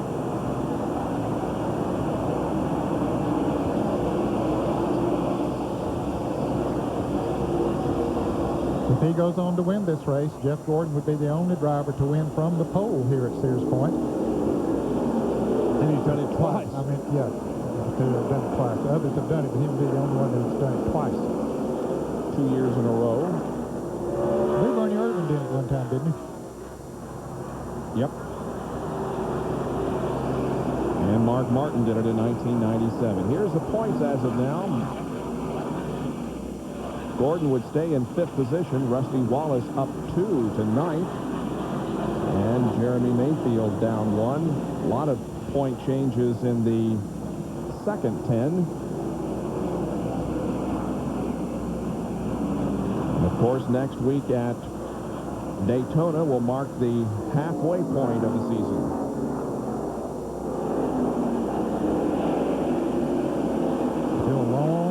As far as that championship is concerned. Yes, we're only about halfway. But right now, Mark Martin's thinking about one thing, past that 24 car, and he's glued to the bumper of the DuPont Chevrolet. He's going to keep the pressure on and certainly make Jeff draw every ounce of energy that he has.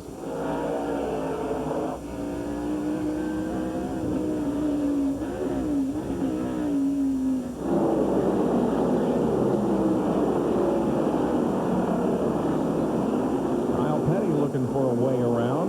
Whoa, he's trying to win that corner like he was on dirt. And Earnhardt goes up behind, gives him a little nudge.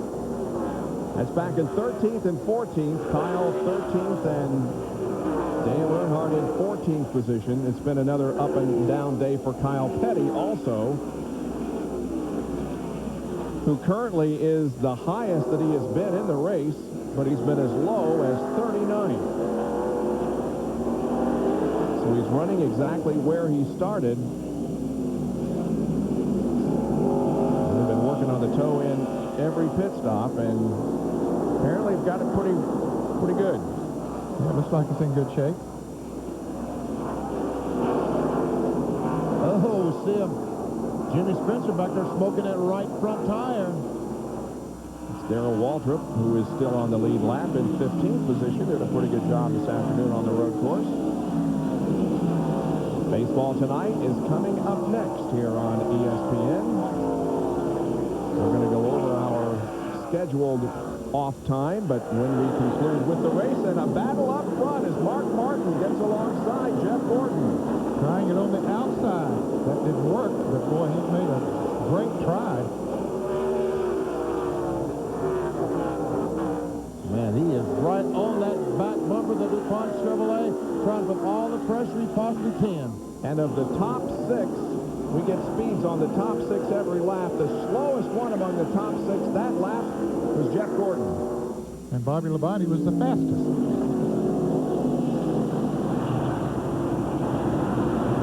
The pressure is on Jeff Gordon.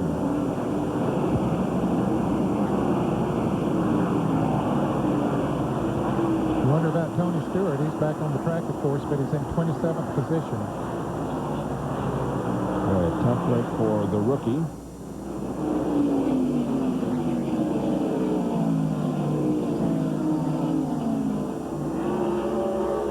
Rusty Wallace has a good view of what's going on ahead of him. And he's going to watch Mart this time going down in turn 11. Is Mart going to try once again to outbrake Jeff Gordon? Jeff really buries it down in the corner. Mart can't do it this time. Oh, he's going to try to get on the inside as he come off the corner. No, not quite. Jeff smoked the tires a little getting into the corner. That allowed Mart to close right in, but Martin cannot take advantage and cannot make the pass as Gordon has the lead with 10 laps to go. Bobby Labonte has gotten by Ricky Rudd and taken over the 5th position. Looks like Mart really gets through 11 and off turn 11. So good. We saw him yesterday in happy hour. Mart goes to first gear down in turn 11. That might be one reason he's able to leap off that corner so well.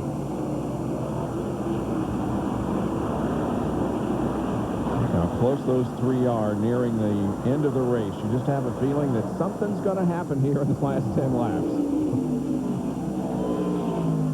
And a call to Joe Nemechek, who has run an extremely consistent race today. He's in 4th behind this trio. He has Bobby Labonte right on his back bumper.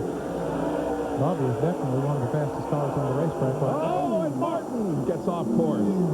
Wow. Just about lost control. That was Bobby Labonte into the tires. And colliding with Nemechek. Come on, you're okay. He's still running. And Nemechek spins. I guess Nemechek has a flat tire or something. He spins off turn 11. Will it bring out a caution? Yes. It is. Caution is out. Full course caution. They'll have to get the tires back into position in turn 11 for one thing, besides the fact that Nemechek spun, but he has gotten going again. Well, let's take a look at that again. First of all, Martin goes off course, but doesn't really lose anything because of it. No, and then Bobby Labonte, the green car, watch him. He comes down through there, and he has too much speed. He's either going to knock Joe Nemechek off the racetrack or either get into those tires. And he chose to get into the tires and still hits Nemechek a little bit. And then Nemechek comes off the corner and spins. I'm assuming one of the tires is flat, but I'm not sure. Probably so. Now from Ricky Rudd's onboard camera. It's Labonte and Nemechek just ahead of him. Nemechek and Labonte both smoking tires, trying to get their cars slowed down. Both got in the corner a little bit too hard. So Ricky Rudd will move up to 4th spot now.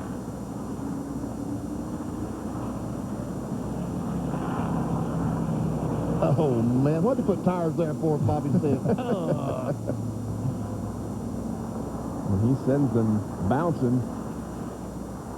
And look the damage he has on the front of that interstate battery Pontiac. And I guess Nemechek did not cut down a tire. I guess he just tried to gas it off the corner and spun around. He just wanted to get on out of there, and it broke loose on him. Well, Bobby Labonte has extensive damage to the right front of the car, and again, we talk about the points. He's second in points coming in, may have damaged his point chances right there. What technology combines the benefits of 3 distinct metals to create golf clubs with unmatched performance? Tri-metal technology. What technology uses the exclusive Carpenter Alpha Miraging face for maximum distance and pinpoint accuracy? Tri-metal technology. What fairway wood model has rocketed to #1 atop the PGA Tour? Tri-metal technology. Tri-metal technology. Tri-metal technology. Tour pros are already going beyond titanium with tri-metal technology. Why not put the same technology in your bag? Call now for more information on the tri-metal line of clubs. When you call, we'll rush you a free 1-year subscription to Great Golf Magazine and a free video that includes stroke-saving tips with Ken Venturi. What golf club will take your game beyond titanium? Olimar Tri-metal.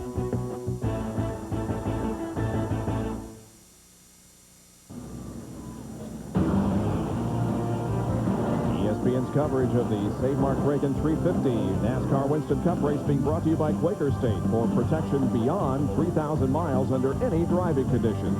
By Brewery Fresh Budweiser, official beer of NASCAR. Hey, race fans, this Bud's for you. And by Ford Motor Company, better ideas driven by you. Again, some scenic shots of the beautiful Sonoma Valley north of San Francisco. Just 1 horsepower there. We've had a lot of it on the racetrack here today, are concluding this race with less than 7 laps to go now under a full course caution. Bobby Labonte's crew tends to the car, which was severely damaged when he made contact with the tires, and Joe Nemechek. As soon as we're finished with coverage of our race, we'll have baseball tonight coming up next on ESPN. This is going to be a big blow to Bobby in the point standings because there are still 30 cars on the lead lap, and he's going to be back there, and it's going to be hard in the remaining laps that we have to fight his way back up through there, even if the car is capable. But we saw the damage on it. And I would guess this is another break for Jeff Gordon, because the more laps he can run under caution and kind of relax and get his bearings, the better things are for him. Well, he was certainly getting the pressure as you see the body go back out on the track. He was getting the pressure from Mart Martin. And sure was. Maybe this does give him a little bit of a breather. It certainly cuts down on the number of laps that Mart would have to pass him. Well, it doesn't look very pretty, but Bobby Labonte's back on the racetrack in 30th position.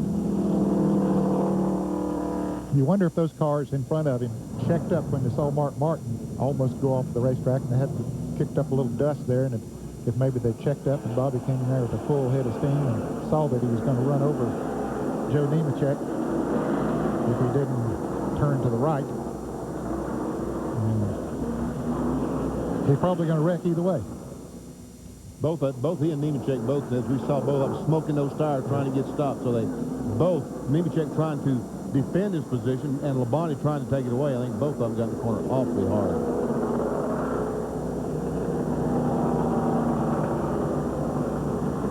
Still 30 cars on the lead lap, as Ned said. Let's take a look at it one more time, the incident between Bobby Labonte and Joe Nemechek. There's that dust you're talking about. And all of a sudden, he tries to go on the inside of Nemechek. Nemechek pulls over, and right there, both of them are smoking tires trying to get stopped. But unfortunately, Bobby Labonte has tires in front of him, and that's what caused the damage to his car. And if he would have cut over there to the left a little bit to stay on the racing portion of the track there, he would have hit Nemechek. And they both were wrecked hard, because both of them still came out of it bad anyway. Down to Jerry Punch.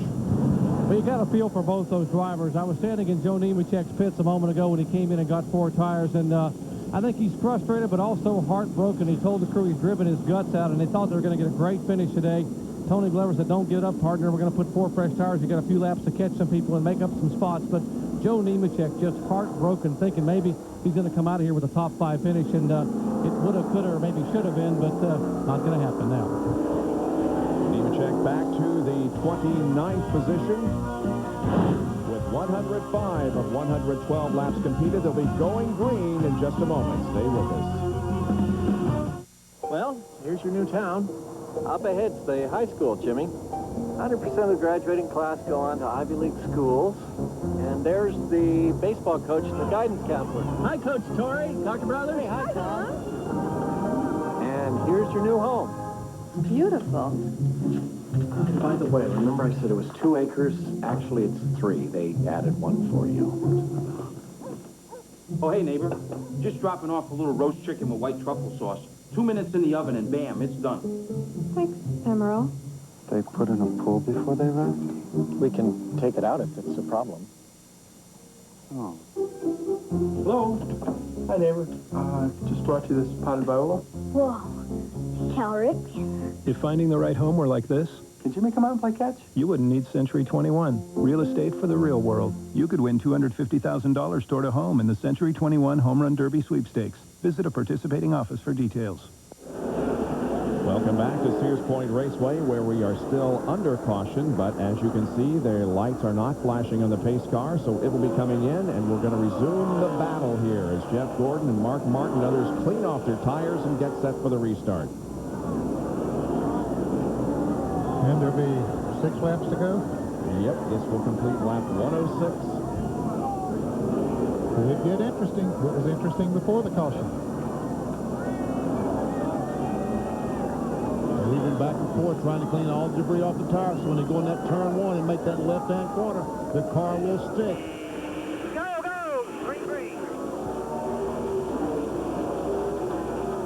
Gordon got himself a good start.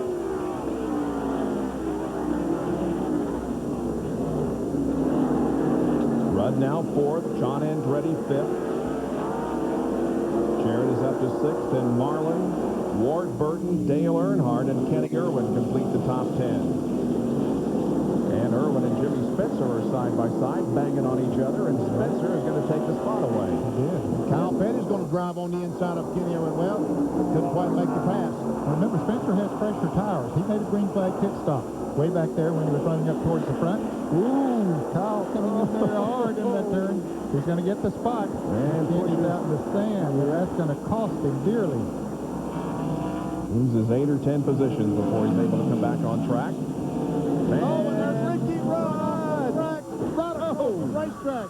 Oh, my goodness. Hard contact. Ward Burton hard into the tires, as is Rudd. Man, that was quite a crash, and it occurred right in front of our broadcast position here, near turn number 10. They are racing to the line, and Gordon, of course, will win the battle there. And with 107 laps completed, now the caution is out once again. Rudd's trying to drive his car out of there.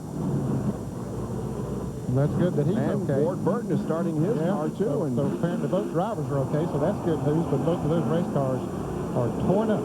Yep, they're used. They don't know how bad they are. There is a considerable amount of... and right now, Ned, they probably don't care. A lot of tires have been moved onto the racetrack as the crowd cheers as Ward Burton and Ricky Rudd both pull away, because that was a very hard impact. There's Ward making his way to pit road. We'll take a look at a replay and see what happened. Oh, Rusty Wallace gets through the dirt, and Ricky Rudd, trying to avoid Rusty Wallace going back on the racetrack, gets off the racetrack. When he goes back across, that's when Ward Burton came in and banged into him.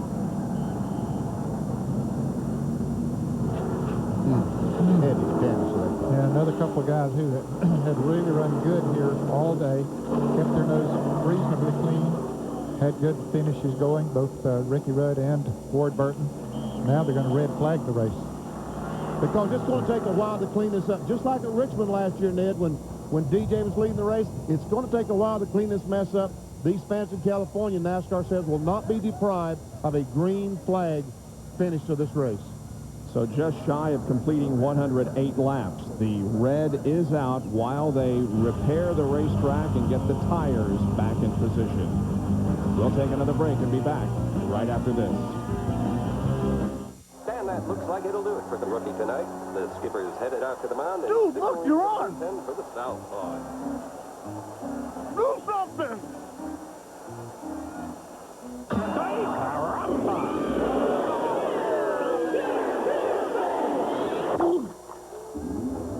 Don't be a victim of bitter beer. Drink Keystone Light, America's never bitter beer. So there's always a great taste, never a bitter face. I hope my wife's not watching. Stop making faces. Drink Keystone Light. At Circuit City, we have everything you need for your computer. From software and hardware to printers, high-speed modems, memory, or you can design your own system. Right now at Circuit City, save $225 on this eMachines computer with 15-inch monitor and color printer, just $499.99 after mail-in rebates. Our knowledgeable sales counselors will help you find just what you're looking for, and you'll always get a guaranteed low price. Save on your new computer today at Circuit City. Back at Sears Point, where the red flag is out because of a crash here in the S's involving Ricky Rudd and Ward Burton. We're on the 108th lap, and the cars are stopped up near turn 7 at the end of the chute. There is the work that's being done here in the turn 9 area. Well, one thing, they didn't want the race cars to come back down through here and run through all that debris. That can cut a tire very, very easily. See the NASCAR official standing up there. Once again, we'll show you exactly what happened. It's up in front of us. There we see Rudd, and here's going to come Ward Burton, and across the racetrack comes... Wow. And, and we see Jeremy Mayfield's going to have some damage as well. He got hit on the front as well as looked like up on the deck lid. Ward Burton's car got airborne before coming back down on all four. Now watch Rusty Wallace. He's going to miss a corner here. Right there, Rusty goes straight. And when he comes back on the racetrack, Ricky's trying to avoid him and runs off in the dirt himself and just cannot ever get it back under control. And then, boom, there's the impact with Burton, who goes down and slams hard into the tire barrier and the guardrail. And that's the situation at Sears Point. And you wonder what made Rusty go off there to begin with. Did he have a tire going down, or that was unusual to see him go off at that point of the racetrack?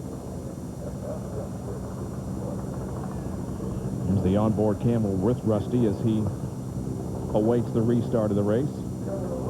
See, he went on around and took the caution flag still in third place.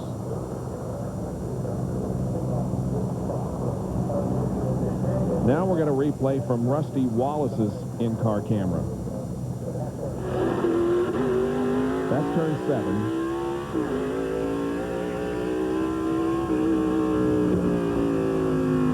He just got thrown a bit out of shape. He was very fortunate to get that thing back on the racetrack. That there was dirt there he could run across and not a guardrail to run into. Yes. And all heck broke loose behind him. While we are in red flag, we will have baseball tonight coming up in just a few moments.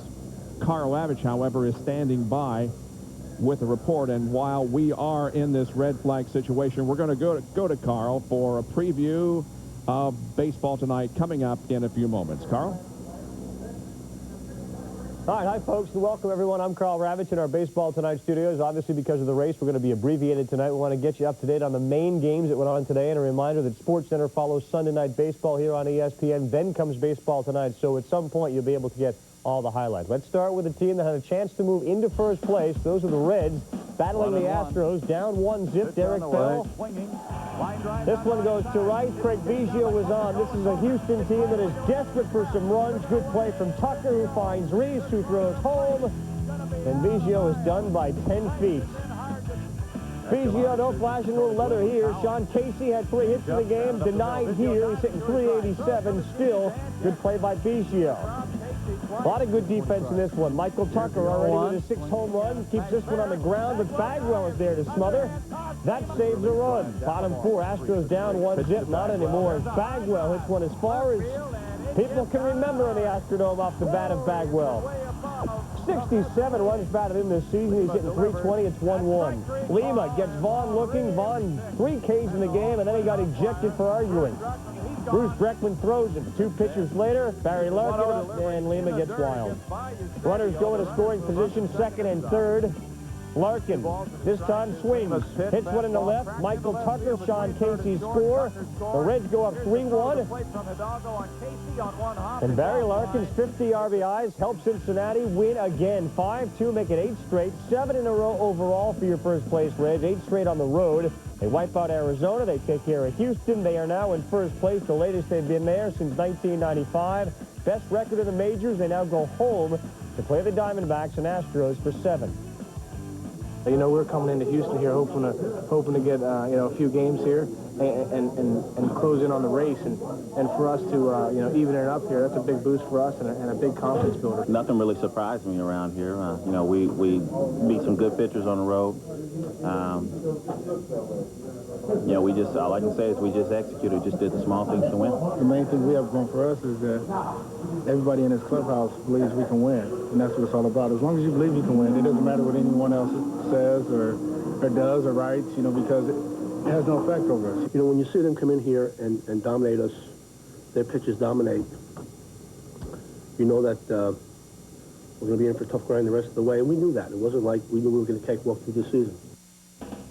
Well, Greg Maddux has given up 1 earned run in each of his last 2. He starts against the Mets, looking for his 3rd win in only his last 11. Nobody's given up more hits, but guess what? He didn't give up many today. Piazza smothered there. He went 0 for 3 in the game. Good job by Chipper Jones and Randall Simon at first. Now in the 3rd, Maddux dealing with Roger Cedeno. Hard hit to short. Ozzie Guillen, good play. Snare for the out. He'd help with a bat, too. Bottom 3, 1 on against Masato Yoshii, and Guillen just touching it. And it carried pretty good. His 9th double of the year. Braves go up 1 zip at that point. With that being up for Maddux, who had given up only 1 earned in each of his last 2. We'll find out. Mets, little D of their own. Maddux went 0 for 1. His average now at 296. Good play by Ventura. Now in the 8th, man on 3rd, 2 down. Maddux, Matt Franco's your pinch hitting specialist, and here he chases that off-speed stuff and dives to the ground. Top 9, 2 on, 2 down. Robin Ventura, John Rocker. 1 inning, 1 hit, 2 Ks, his 16th save. So the Braves get great pitching from Glavine and from Maddux, and they move 4 up on the Mets in the East. The Braves went 9-12. Maddux walked 2, K'd 6.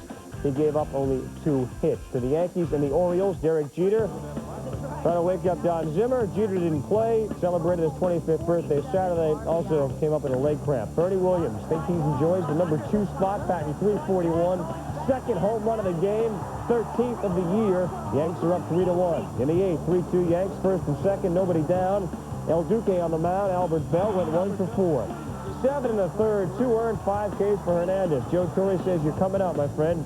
2 batters later, 2 down, lefty on lefty, and Mike Stanton gets Will Clark. Yankees pen went 1 2/3, didn't give up a hit. Luis Soto did get a hit. In fact, 2 of them. Playing for the injured Jeter, 1st home run of the year, 1st since July of '97. First man to greet him at home, that guy, the shortstop. 6-2, the Yankees win, 6 games, 6 wins on the road. Hernandez, his 9th win. He's now 3-0 lifetime against the O's. Baltimore, a season-high 13.5 out of first. 10 under 500, 1-5 this season against the Yankees. Jim Parquet trying to cool off the Red Sox bat. Scored 11 in the first Saturday, 17 overall. It was the White Sox coming back, though, down 5 zip in the 4th. Frank Thomas had a couple of hits, including that shot, his 10th of the year. It's 5-1. 5 batters later, it's 5-2. And Craig Wilson has left the yard. 2-run shot, his 1st home run this season. White Sox hit 3 home runs in the 4th. They are down 5-4. Greg Norton struggled in the field. Darren Lewis to 3rd. Norton in a hurry. Had a double clutch and threw it away. Bottom 7, Buford at the plate. Norton, no. That didn't lead to anything. Here, couldn't field that. He's got 17 errors this season, 3 in the game. The Red Sox are up 6-4. Down 6-5, Chicago. Tim Wakefield, Wilson. Waited and rocked Tim Wakefield's world. 2nd of the game, 2nd of the year. Chicago grabs a 7-6 lead. Can the Red Sox find some magic? The pinch hitter is Reggie Jefferson. The pitcher is Bobby Howry. Good play by Caruso to flip. Great double play, and the Red Sox lead 9 on base. The White Sox rally and win 7-6. First blown save and 8 chances for Wakefield. 5 errors in the game. No John Valentin, by the way. Missed his 2nd straight after being hit in the head Friday night. Also a day off for Ray Durham. This series continues on Monday. How about those Kansas City Royals? They scored 10 runs in the 8th Saturday, beat the Indians 11-7. It's early in this one in the 1st. Manny Ramirez coming back off the injury. Singles off Rosado. That brings in Lofton. Manny's got 80 runs batted in. Then the wind started to pick up in Kansas City. The wind would have an effect on everybody. That's the cameraman's view. I think Lofton felt trying to hit it. Another problem. Lightning showed up. Rain delayed the game twice. They resume in the 7th, 5-4, 2 on. Richie Sexton. He got jammed and the wind shifted. Was blowing in. It's blowing out. Johnny Damon ran out of room. The ball didn't leave the park. Came back in. Sexton would end up on 3rd with a triple. Scoring ahead of him, though, Omar Vizquel and Roberto Alomar. The Indians come back and they take care of the Royals by a final score of 6-5. Steve Reed gets the win. He improves to 2-0. The Indians win, ends a 3-game losing streak. Dwight Gooden started, did not pitch very well. He gave you a 1/3 of an inning, 5 hits and 5 earned runs. Again, Sunday night baseball here, Dodgers and Giants. You can see that game after the race. We'll now go back out to Sears Point as they continue. They have cleaned up the accident. NASCAR race, less than 10 laps to go. Should be an exciting one. Again, we'll see you later on. Thanks for watching. Thank you, Carl. We are back live at Sears Point where the red flag remains out. Here's the situation. We just had a big crash involving Ricky Rudd and Ward Burton. They're okay, but they tore away some tires from the guardrail and put down some debris on the racetrack. And so the red flag was brought out because we've completed 107 laps and this race is 112, so less than 5 to go. Jeff Gordon is the leader of the race. Mark Martin is second. Rusty Wallace third. Now John Andretti moves up to fourth, and Dale Jarrett is up to fifth place. The second 5 are Sterling Marlin, Jeremy Mayfield, Jimmy Spencer, Dale Earnhardt, and Kyle Petty. And you see the 22 car sitting there on pit road, and the guy standing there with their hands on their hips. You can't work on the vehicle during a red flag condition. You can observe, you can see what's wrong, you can get ready to work on it, but you can't work on it.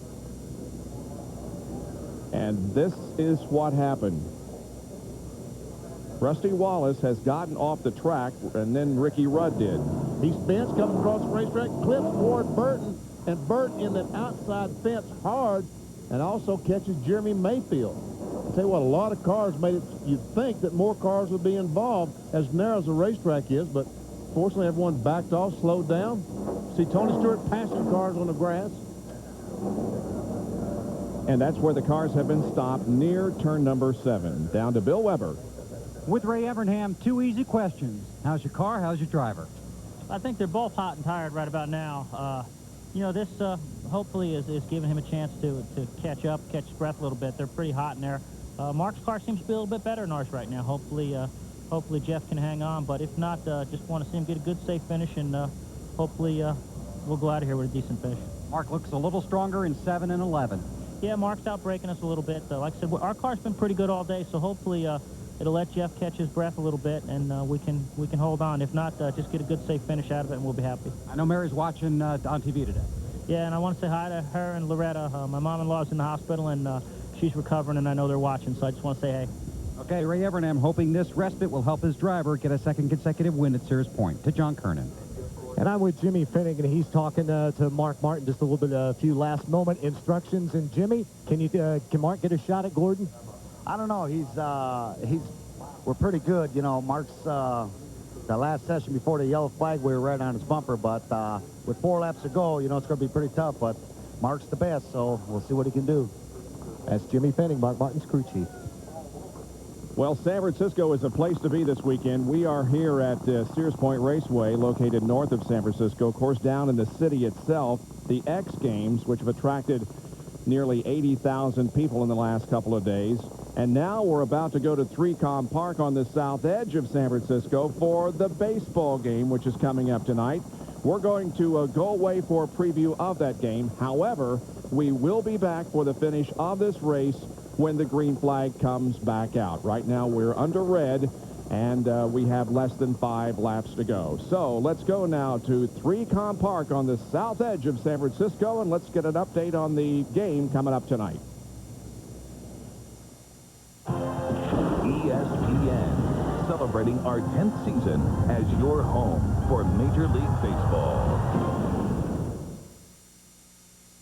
The Giants and the Dodgers, a rivalry as fierce and storied as any in sports. Their tradition is a part of the game's lore, each with a history of success, Hall of Fame stars, and epic moments.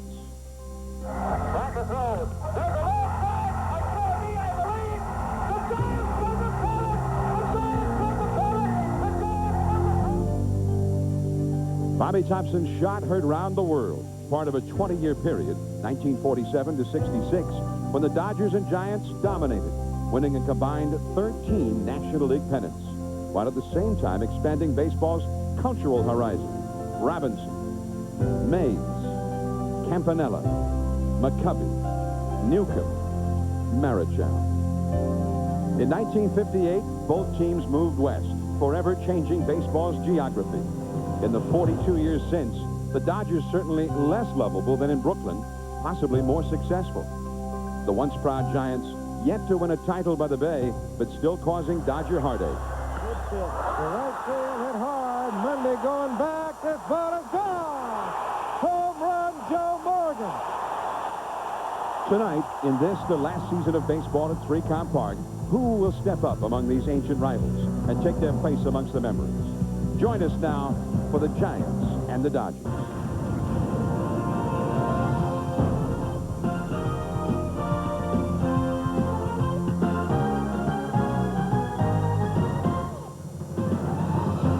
And the big crowd is gathering here at Three-Comp Park at Candlestick Point. Sunday night baseball featuring the Dodgers and the San Francisco Giants.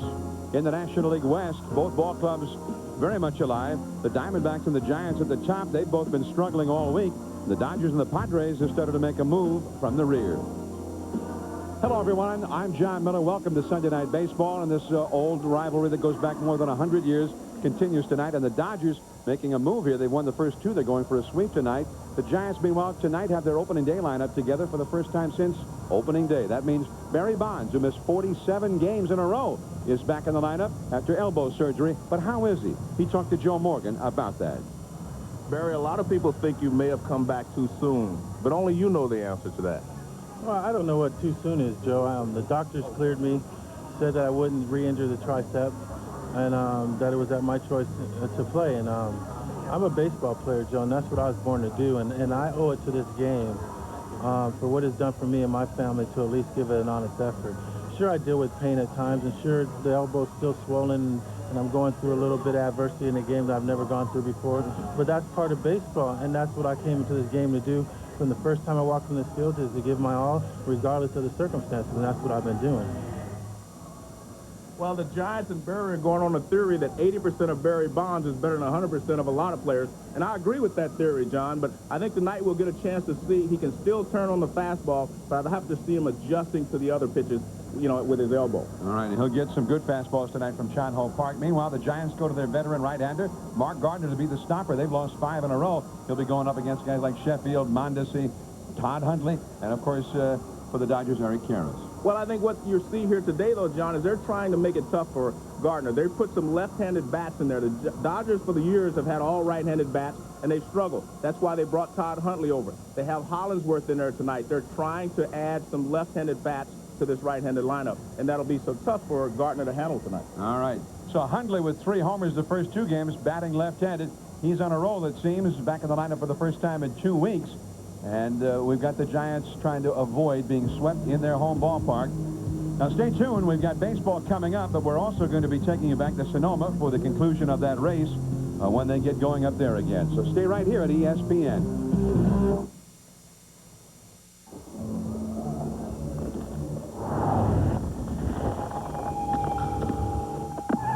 Think something that small can't hurt your car? Even smaller carbon deposits can clog your car's fuel injectors.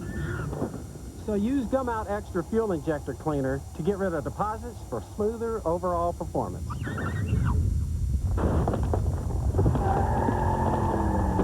And did I mention better acceleration? Drive your fuel injectors clean with Gum Out Extra. A great many artists who later went on to become enormously famous actually got their start here in Latrobe painting the labels onto Rolling Rock bottles. And as they moved from glass to canvas, they used the bottle in their own work. I've often said they should make reproductions available to the public for educational purposes, but of course nobody listens to you when you wear a bow tie.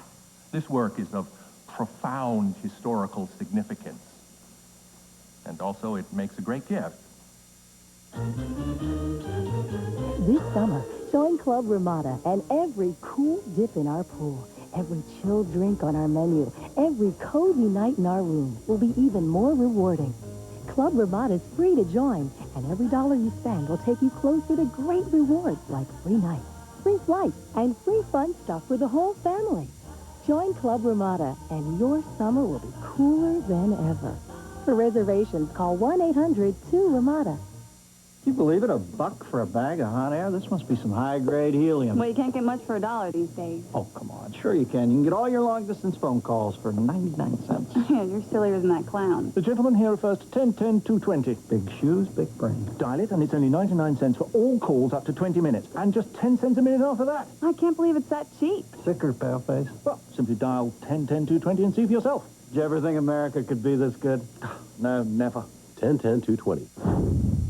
A long time time ago, in a galaxy far, far away. Obi-Wan, we've got to see the Queen. Roderick, Mr. Jar Jar Binks come for comic relief. Emergency landing on Tatooine. No, pod racing is wet. Love you, Mom. Love you, Padme.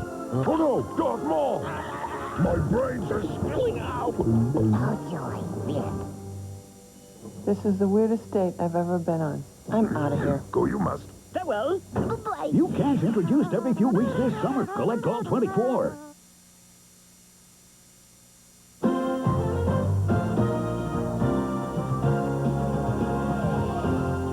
ESPN Sunday Night Baseball is presented by Gum Out.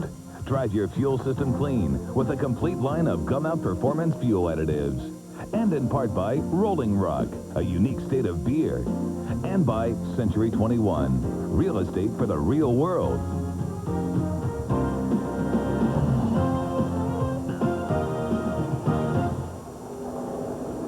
We are.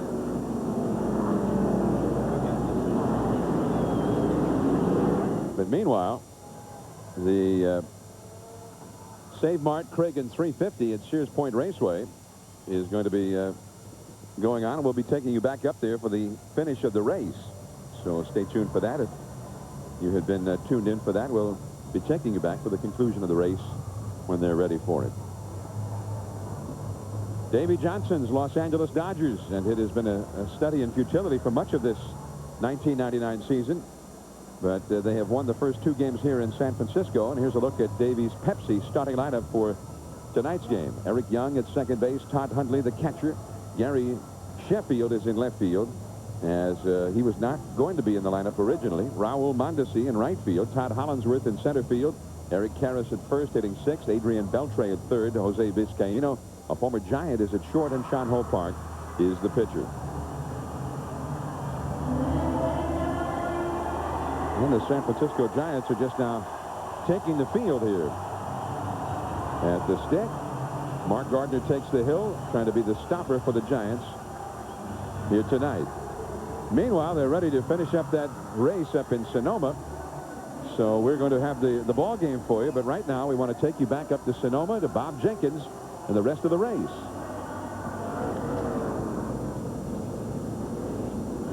Just about to get the green flag and complete this Save Mart Kragen 350K from Sears Point Raceway. They will come down and complete lap 109 and get the green flag. Jeff Gordon, Mark Martin, Rusty Wallace, John Andretti, and Dale Jarrett are the top 5. These last 3 laps should be something to watch.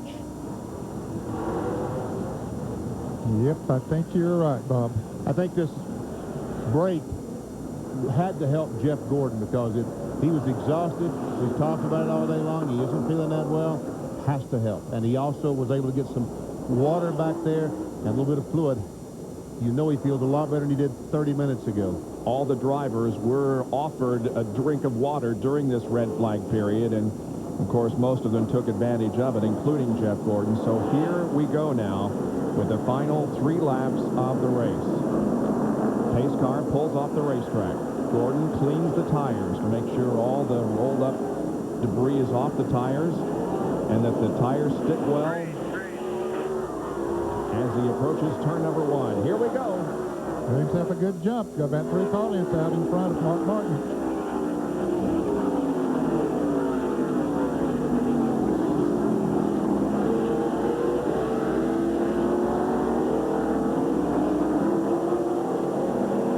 For 6th place, there was a big bottleneck going up into the turn. A couple of cars got off in the dirt, but they're okay as we watch Mark Martin try to move in.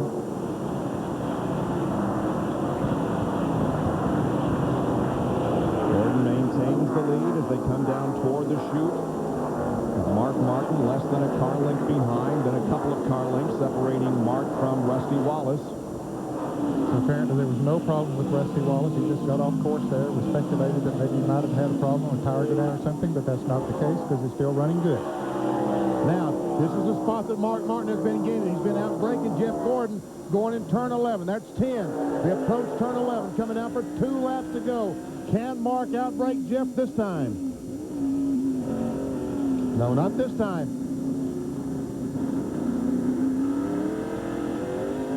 John Andretti is going by Rusty Wallace. takes over the third position, and Kyle Petty has moved all the way up to 6th. He's got about a number of cars since the green flag flew. And there are 2 laps to go now as Gordon heads up the hill once again with Martin in hot pursuit.